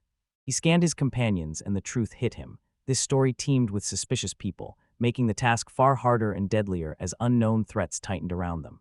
Then he made the call to shove the whole matter into the army's hands. They couldn't face a threat like this alone. His choice was cold, deliberate, and razor-sharp. The hero announced his plan. He'd slip into the military camp to find the captain and urge the girls to stay hidden in the forest, far enough to be safe so they could summon help and secure support. The captain gaped, stunned by the tale, and began thinking aloud, muttering as he tried to piece it together, every twitch and clipped word broadcasting just how grave this was. Makyo poured out every sight and secret they'd uncovered, voice raw and urgent. Tension crackled between them, the conversation locked and deadly serious as they ripped into the problem and shaped possible solutions. The captain declared his opinion, but the young man bristled and launched a fierce rebuttal, defending his stance and firing off bold alternatives until a fiery debate ignited between them. They locked eyes and sparred with words, each trying to bend the other to their side, because every move and the entire strategy hung on their decision. The man hurled a tense question at the soldier, "Do you have more time before the crucial talk?" And that single line tightened the air as their window for decisions slammed shut. Fear slammed into Makya as he stared at the commander, eyes locked and unblinking, pressure squeezing his chest and anxiety roaring through him. This moment would decide everything. The commander barked that the discussion would center on who owns the wildlands, a subject outside their usual military briefings, and a question that weighed heavily. He burst into a bewildered shout, unable to believe his ears. It had to be a mistake, some colossal misunderstanding, the news so out of nowhere it felt like pure fantasy. The character vowed that in 3 days they'd hold the documents, papers that would officially secure the young man's rights to the wild lands. Makyo erupted with joy and grabbed the commander, thanking him with raw sincerity. This support was a massive boost and a crucial step forward, his happiness utterly genuine. A grin split the man's face as he declared he'd soon be a nobleman. The young man felt the news like a thunderbolt. His status was about to change. He gaped at him, disbelief and shock blazing in his eyes. He couldn't fathom the transformation. It all felt like a mirage, too perfect to be real. The knight folded his arms, nodded with grim certainty, and warned the conversation must stay secret for now. Every word demanded caution. Makyo gaped at the commander, bewilderment blazing in his eyes as he scrambled to pry meaning from the words and face the fallout. Everything instantly morphed into a knotted, shocking mess. The commander barked that in 3 days the noble's private army would be back in the wildlands, massive forces would rush in, and everything could flip overnight. Cold sweat drenched the young man as he choked out, "Why is this happening?" The whole thing slammed into him, unbelievable and terrifying. His voice cut through the room. The territory hasn't been officially registered yet, so the army can't intervene, not even during an invasion. Mashio locked onto the perfect moment to invade, and that realization slammed into him. Panic surged as the danger proved painfully real and closed in. The commander hardened his resolve, poised to unleash ruthless measures, and their mission burned clear: protect the lands at any cost. The young man bristled at the sudden news and snapped it shouldn't have been announced so abruptly. It needed a much more cautious approach. The hero gave a sharp wave, locked onto the boy, and declared he was counting on him, his trust stone solid, and the young man suddenly shouldered sky-high expectations. Makyo kept his gaze locked and demanded the army's headcount. He needed to know the manpower and capabilities, because that number would decide everything. He hesitated, then blurted, "About 2,000 people." The sheer size of that number slammed into the character, leaving them reeling. The captain barked that they were hopelessly outnumbered, only 5 of them against the whole army, and that such tiny numbers turned the fight into a desperate, chaotic struggle. He crossed his hands beneath his chin and snarled that without action, a brutal war would erupt. The hour demanded decisive measures. There was no retreat. Makyo pressed his lips together and dove into thought. Then, like lightning, he realized he didn't care about becoming a noble. Only preserving the wild lands mattered. He burned for the boundless wilds. He ached to claim them and stand as their guardian. That single hunger drove him, and everything else vanished. He roared, "I understand everything," vowing he'd do whatever it takes to complete this mission, his resolve blazing and unbreakable. Mashio declared, calm as a still lake, that the Eastern genius was about to attack them. His confident, fearless voice hammered home just how deadly the threat was. They hung on his every word and instantly grasped the threat. The enemies would set traps, outnumbered. They'd fight with guile and camouflaged ambushes. One of the girls sized up the situation, a fierce thrill igniting in her. She seized the challenges as her shot to prove herself and steel up for the coming battle. Panting, she admitted this was her one shot to strike back at her foes on the battlefield, to prove her strength and deliver justice. The rest of the team froze, faces puzzled and a little bewildered. The gravity of the moment hit them, but none of them knew the next move. They decided to waste no time and immediately tore into the earth, digging pits and setting traps to fortify a defense. Each of them seized a tool with grim dedication, every swing driven by the brutal fact that their safety depended on it. Shovels crashed into the unyielding ground as the boys gouged deep pits with surgical care, moving in a locked, high-energy rhythm, breathless and relentless, racing to carve out enough traps. The elf's breath hitched, noting to herself that they were reverting to primal methods, digging holes like in ancient times, and she marveled that those old ways could still be relevant today. Mashio caught the spark in her eyes and leaned in, pressing for any fresh ideas to bolster the defense. She craved something new and unconventional that could strengthen their position. She hunted through options for a long beat, searching for something unusual. She slammed her focus into forging an original defense that could flip the battle, her mind burning with effort. Till burst out proposing they tap their original magic, her voice alive with high spirits and ironclad confidence as she declared it their secret weapon against the enemy, and her rallying words ignited everyone, flooding them with strength. Everyone mulled it over and the truth hit them. They couldn't wield that magic. Disappointment stung, but their spirits held, and they accepted they'd have to seek help because magic felt distant and daunting. Till shot her hands skyward, shouting for Mashio to cast his spell, desperate to see him unleash his power and shore up their defenses, her voice alive with fierce, hopeful expectation. Machiasai coiled his arms and nodded to unleash his magic. He felt the weight of the moment and braced to pour in everything, eyes blazing with determination. A colossal boulder ripped from the earth, leaving everyone dumbstruck as the team gaped in disbelief. That breathtaking magic sent the defenders' spirits soaring. One of the girls cried out in amazement. She'd never seen anything like it, shock and admiration shaking her voice as the display of power defied belief. They confirmed they'd never encountered anything like it, branded the whole thing earth magic, and sure it was just raw nature, watched their confidence in their own resources swell into fierce certainty. Machio stripped the mystique from the magic, showed it wasn't difficult and spelled out exactly how it worked, sought to instill confidence and banish their fears, his voice calm and radiating assurance. One girl snapped, "You're wrong, you know less than I do," broadcasting her confidence to everyone and tightening a thin thread of tension across the group. Tension crackled through the crowd as everyone watched the magic. Pressure coiled in Mashio, worry surged, but he clenched his teeth and forced calm while sweat beaded on his palms. The elf's eyes widened as she asked if he'd conjured the magic all by himself, confessing she never expected him to be that capable. Surprise melted into admiration, and Mashio's confidence surged. Till slammed the truth, magic itself can test whether a spell can be cast, and she ripped the process open, explaining every step until everyone gained a deeper, clearer understanding of magic. The magic recoiled, bristling with shock at her words and outright rejecting her explanations, a silent duel of power and knowledge that laid bare the tangled complexity of the magical world. She declared she forges magicians in spells and formulas, and his only task is to judge whether that knowledge can be wielded. This was the traditional creed of teaching magic. Magic sneered that Machio couldn't do it, that he'd been told he had no talent, and with that sting, Machio's worst doubts and obstacles were stamped into cold, crushing truth. Till proclaimed he could conjure magic from his imagination by gazing at it with fierce faith and awed admiration, and she insisted it was a singular gift that rose above every rule. The girls jabbed fingers and laughed, calling him weird and playful teasing, and Machio just grinned. He wore his oddness like armor, knowing it was his secret strength. The elf owned the oddball tag with a crooked grin and snapped that it changed nothing for their cause. What mattered was his help and his vow to fight at their side. She asked him to weave a labyrinth, a shifting, magical maze to baffle enemies and turn their defenses into an unbreakable fortress. He chewed on the proposal, sizing up the sweat it would demand and the payoff it could deliver, then mapped out in his head exactly how he'd bring it to life. She threw her weight behind the plan, calling it brilliant and the perfect way to guard the cave, and the group swelled with new hope and iron confidence. They rerouted the path to the cave to wind through jagged hills and tangled obstacles, turning the land into a gauntlet that stalled the enemy's advance and handed them a decisive tactical edge. She insisted the high ground would let them dominate the battlefield and spot advancing enemies long before they closed in, the linchpin of their strategy.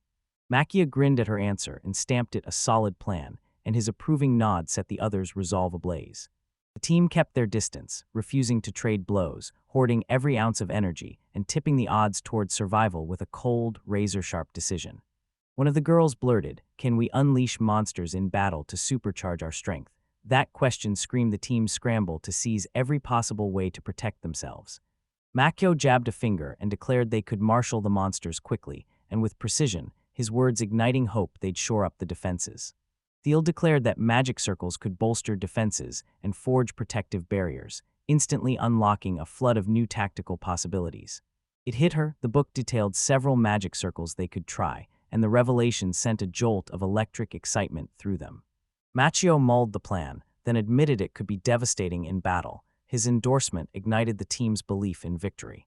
An ally barked that we must sever the enemy's supply lines, crippling their forces and seizing a long-term strategic edge. Machio smirked and proposed slipping poison into the enemy's food, knowing it would cripple them without a single clash, a ruthless, brilliant move. The elf weighed it, nodded coldly, and endorsed poisoning as a ruthlessly effective, sensible tactic, searing a lethal new edge into the team's plan.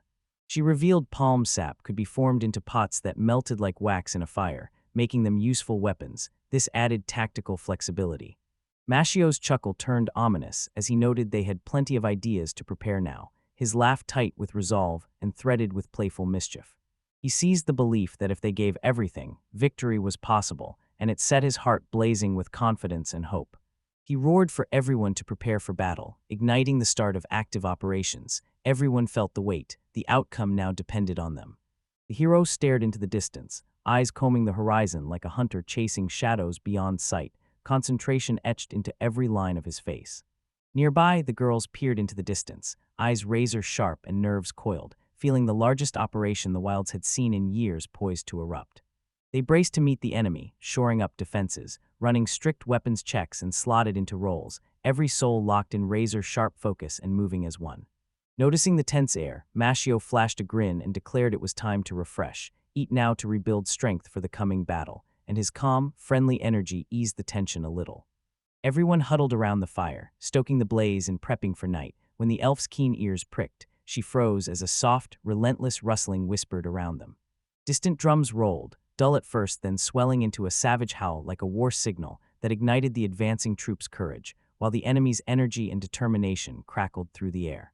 They saw the enemy closing in and fired up their courage for battle, hearts hammered and minds snapped to a razor edge at the scent of danger. Jennifer scoffed, could they really cram 2,000 troops onto that razor-thin isthmus? She didn't believe they had the organization to pull it off.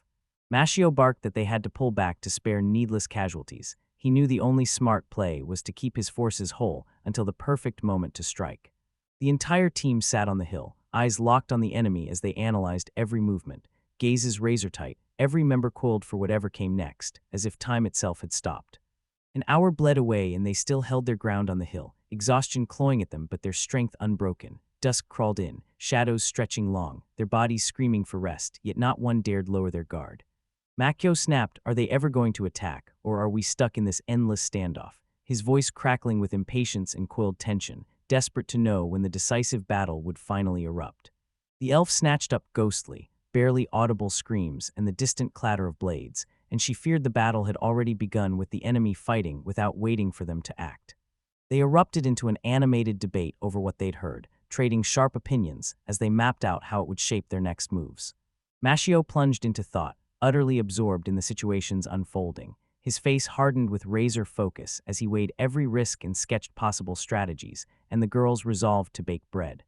Nothing serious went down that day, so the team retreated to the cave to rest. The lack of combat didn't calm anyone, tension crackled, and they all knew it was just a brief lull before the coming storm. Machio tore into a piece of bread, eyes glued to the past, as he replayed the invasion of eastern Kenya like a battle map, dissecting how it unfolded and hunting every lesson buried in the wreckage. She snarled that several traitors lurked inside the castle, shredding their defenses and steering them toward defeat, while her words sowed suspicion and a deadly, inward threat in their plans. The elf feared traitors lurked among them, a danger that could wreck their cause. Her accusation set the room buzzing with alarm as she cried it out, and everyone whirled toward her, straining to see if her claim could be real. She wrote it off as unlikely and wore a cool mask to choke back panic, while the team locked arms in trust, turning unity into armor so fear couldn't tear them apart. Mashio suddenly roared he'd become a noble after this battle, sending everyone reeling as his shocking confidence hung in the air and carved a new milestone into their shared journey. The girls snapped him back from leaping to conclusions, their voices tight with caution as they pushed safety first and warned the real battle still lay ahead. Mashio's thoughts snapped into focus. Healy was a noblewoman, and that truth ignited a surge of confidence and inspiration, steeling his resolve to charge forward and seize his goals as a new fire roared in his soul. He fired off a direct question: who among you are already nobles and can share your experience? And Machio seized it, desperate for their guidance and support, as that single question forged new connections across the team. Though the elf and the short-haired girl thrust their hands skyward, bearing noble sigils, the room went silent as the reveal upended the team's balance and made every word land like iron. Mashio's jaw dropped. He stared in disbelief as the three girls turned out to be nobles, instantly catapulting their team to a higher tier and flinging the doors wide open to a flood of new opportunities. Jennifer clenched the bread like a lifeline, a bead of sweat racing down her cheek, calm on the outside. A storm of anxious responsibility and electric excitement roared inside her. Mashio's voice thundered as he demanded, what did the noble women do? The girls said nobles commanded vast lands, raised their children, and plunged into battle to enforce order and seize power, and their tales ripped open unexpected sides of the nobility.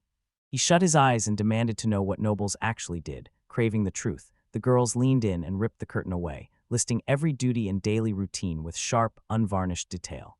He snapped he'd handle it himself. Endless chatter had drained him, and he needed rest to steel himself for the trials ahead. They carved the night into shifts, each sentinel slicing the darkness, so the team stayed razor-sharp and safe. The next morning, Machio snapped awake to find his colleague standing beside him, already staring at something alarming. She shoved him into motion, signaling a new danger bearing down. They sprint to the scene, shoulder to shoulder. They stumbled on a dead boar caught in a snare, a grim warning that the enemies were already close and springing into action. He barked that it was only a wild boar, accidentally snagged in a tripwire, and forced calm over the team while dread crawled up his spine and danger closed in. He snapped his gaze right, and the girl was there, asking when she'd managed to get to their camp. Her sudden arrival spiked his anxiety and sharpened every nerve. She peered into the distance and shouted that enemies were bearing down on them, racing closer. Alarm ripped through the group, and the team scrambled to brace for defense. Machio tensed and jabbed her hand toward the stream where the massive enemy army lurked. Her gaze hardened into steel as she realized time was slipping away. A massive enemy host surged through the trees, ranks locked and battle-ready, their sheer numbers and iron coordination screaming danger and forcing everyone to spring into action. A masked man loomed, staring into the distance, the enemy's leader, the living symbol of their strength, and his presence sent a cold wave of fear through everyone, turning the attack into something truly deadly. They slammed axes into trunks, hacking a path through the thick forest, every swing razor-focused and relentless. Machio zeroed in on their movements and snapped, "What's the plan?" He needed to gauge the danger and tear apart the enemy's tactics, his voice calm but razor-edged with caution. She snapped that the enemy was chopping down trees to build a bridge across the obstacles so they could reach them directly. The felling made sense now, and the whole team tensed. The girls snapped at Machio, "You can't fight on an empty stomach. Eat," they insisted, their worried, practical advice drilling home one thing: preserve your strength. She announced she'd brought smoked meat and nuts so everyone could eat and regain strength. A small but vital act of solidarity, the team greeted with heartfelt gratitude. With her mouth full till muffled to Machia, "What's our next move?" Her eyes blazing with curiosity and steeled determination, hungry for the plan and ready to spring into action. They shot back, "I'll wait." Machio barked that they'd unleash the monsters into battle, relying on their terrifying might to turn the fight, his gaze rock steady as he trusted this strange weapon would work. The girls spun toward him and demanded, "Are we seriously unleashing monsters at a moment like this?" Their doubt crackled with dread at the unpredictable chaos that could follow. They unleashed a scent trap, dragging monsters into the exact ambush to lock down their position. The enemy commander barked orders, the troops stormed forward in a fierce offensive, and a savage battle erupted. The army thundered forward, charging like an unstoppable wave. They slammed into an unexpected danger. Thick, salty goo surged up and wrapped around them, freezing their limbs as panic ripped through them. In an instant, wild animals zeroed in on them. They barreled in, unleashing a savage onslaught. Knights screamed and lunged to fight back, but the uproar and chaos only tangled them deeper. Winged monsters swooped from the sky, adding a deadly new threat. the knights were ordered not to retreat and to fight to their last breath. The decisive battle had arrived. They lunged, struck, and slammed, every move driven by raw, clawing desperation. Relentless beetles swarmed and living plants lashed out, turning every minute into a brutal gauntlet that tested their endurance and courage. Their leader roared he'd burn them all with magic, promising fire and utter destruction, and his words slammed into the defenders, freezing them and forcing desperate, inventive new ways to fight back.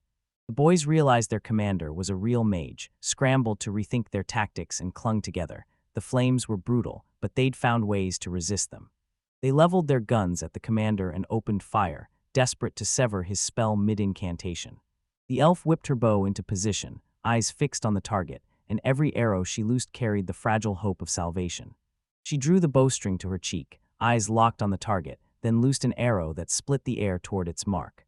The instant the mage plunged into the spell, a daring gambit ignited, perilous, yet absolutely necessary. An arrow tore into the mage, ripping his spell mid-cast and staggering his enemies. This strike turned the tide of the battle. His men spotted the wound, and alarm flared across their faces as they rushed to protect their leader. Confusion rippled through the enemy ranks. Mashio praised the elf, calling her a good girl, but rage boiled in her chest. She hated that she'd only wounded the mage when she should have killed him, and a storm of conflict burned behind her eyes.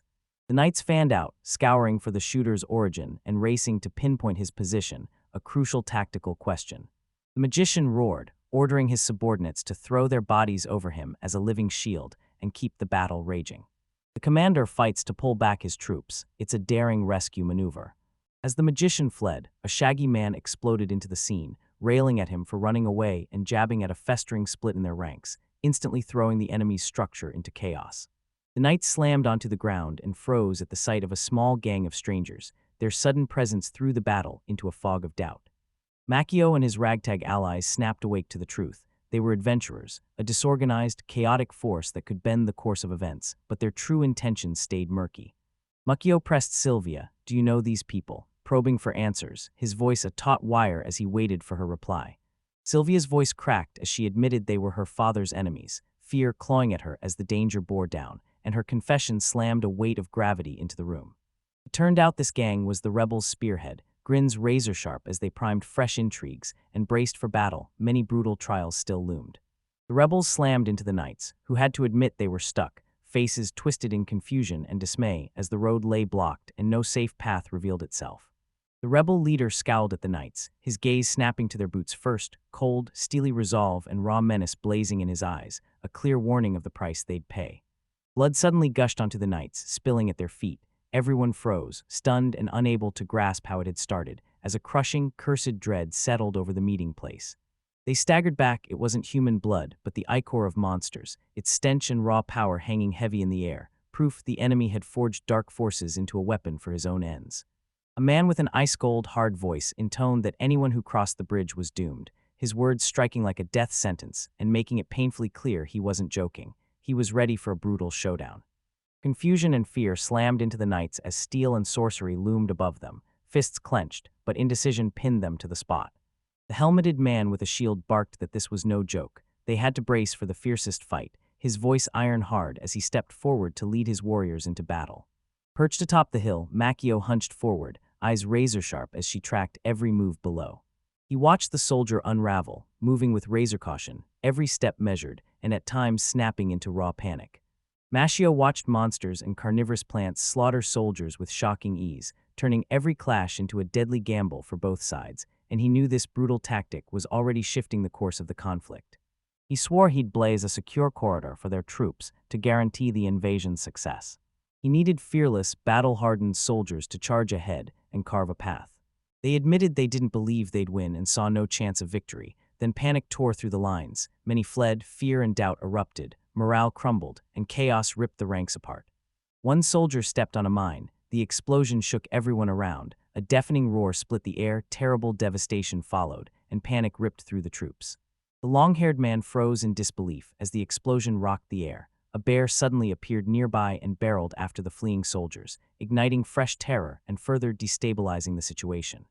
Explosions tore across the field, each blast tightening the knot in their chests. They could see the enemy taking brutal losses, but danger still shadowed every step. Mashio admitted he was blindsided. the events erupted into a tense storm he never saw coming. The sheer scale left him reeling and slammed a gauntlet of new challenges at his feet. The girls denounced commanders who treated soldiers like pawns, calling it cruel and ugly. Honor and justice drove them even in war, and they trembled for every life. Mashio growled that sooner or later the enemy would reach them, their numbers overwhelming, and a cold-eyed realist, he knew there was no retreat. They had to steel themselves for a decisive battle. The boys huddled in a tight circle, reworking their plans on the fly to match the battle's shifting conditions. The fierce discussion welded them together and sparked daring new solutions, each of them burning with iron determination and ready to strike. At that moment, Sylvia's cry ripped through the air as she screamed to the boys, her voice cracking with fear. She could feel the situation tipping into disaster, and her shout snapped everyone to attention.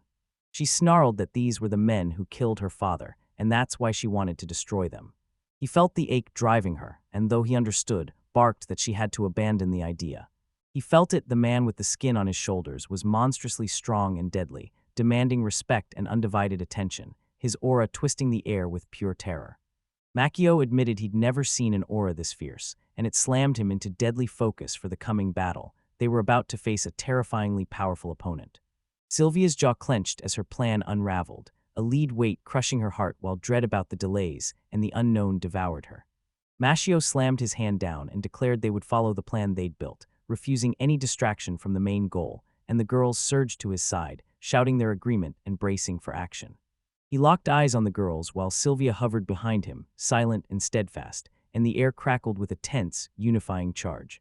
He realized Sylvia's unhappiness could unravel their plans, so he steeled himself and held the team together. She breathed his name like a decision, determination and hope sparking through her voice. Out of nowhere she shouted, "I've got it," confidence blazing in her eyes, and that split second flipped the whole plan, catapulting their strategy onto a daring new path. Till and Jennifer dug in, yanking the meat-laden cart with gritted teeth as it fought every inch while they forced it forward faster. The cart towered huge, but the cargo overflowed its capacity again and again, the meat piled into one colossal mound. Bone-tired, the girls heaved every scrap of meat they could scavenge onto a cart, knowing this haul was the linchpin of their plan and handling it with fierce, meticulous care. They ran into the protagonist, who slammed down crystal-clear orders to move south, deep into the forest's maw, a punishing route, but the only way to pull off the mission. They planted their hands back on the cart, shoulders squared and braced for the road ahead. Exhaustion clawed at them, but iron resolve shoved them onward as the cart inched forward. They sculpted a U-shaped passage along the south side, piling earth to raise the terrain, funneling the animals into the exact spot and steering their movements. This was the key. Next, they scattered meat around the dead end, the scent a siren dragging hungry animals into an effective trap. Every toss demanded razor-sharp precision. A swarm of animals, mostly mammals, sniffed the meat at the dead end, perfect bait to herd them into one spot, and they leaned in, watching every twitch. They squirmed into a giant, writhing heap, too many to count, a jaw-dropping tangle of species from tiny squeakers to hulking predators, jammed so tight they became one breathing mass. The protagonist's eyes slid sideways, cataloging every threat. A green tiger hunched to pounce, a dangerous Lameia coiling like a living spear, a golden bat streaking through the air, and a mighty forest giant towering over them all. He stayed locked on, missing not a single twitch so he could pounce at the perfect moment, his eyes razor-focused as he read every whisper of the wild. He barked at Heli, still perched on the mountain, demanding to know what the enemy was up to, hungry for fresh intel to recalibrate his next move. Heli cut a silhouette against a sky of billowing black smoke and described the chaos as bloodied soldiers sprinted through the forest, plunged into hidden pitfalls, and explosions ripped the air. Her elven gaze pierced the chaos. Those preset traps were already burning through their resources, and a fiercer phase was about to ignite. Soon, just as the elf had predicted, the preset traps fell silent.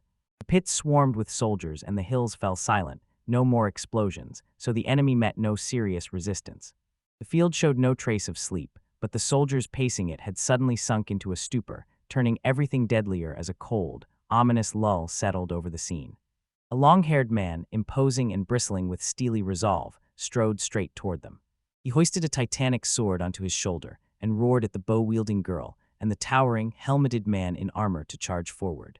Soldiers carved a corridor through the undergrowth. They surged deeper into the forest and slammed the operation forward without wasting a heartbeat, every eye razor-sharp on the shadows. He roared a warning, eyes slicing the shadows. watch the plants and animals. This forest bristles with hidden dangers. One careless move and disaster will strike, and they all nodded, the need for vigilance settling over them.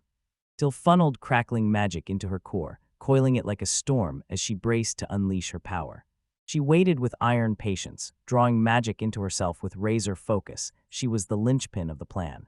Jennifer's jaw dropped till it amassed a terrifyingly powerful surge of magic. No signal came from Mashio, and Worry gnawed at her. He melted into the foliage as enemy patrols thundered past, blind to his cover. He lay ghost-silent, coiled, and patient. Now the moment to strike was finally within reach. The opponents backed off into the distance, and he sprang from his hiding place. He sprang into his role in the plan, steely and razor-focused. The moment for decisive action had arrived.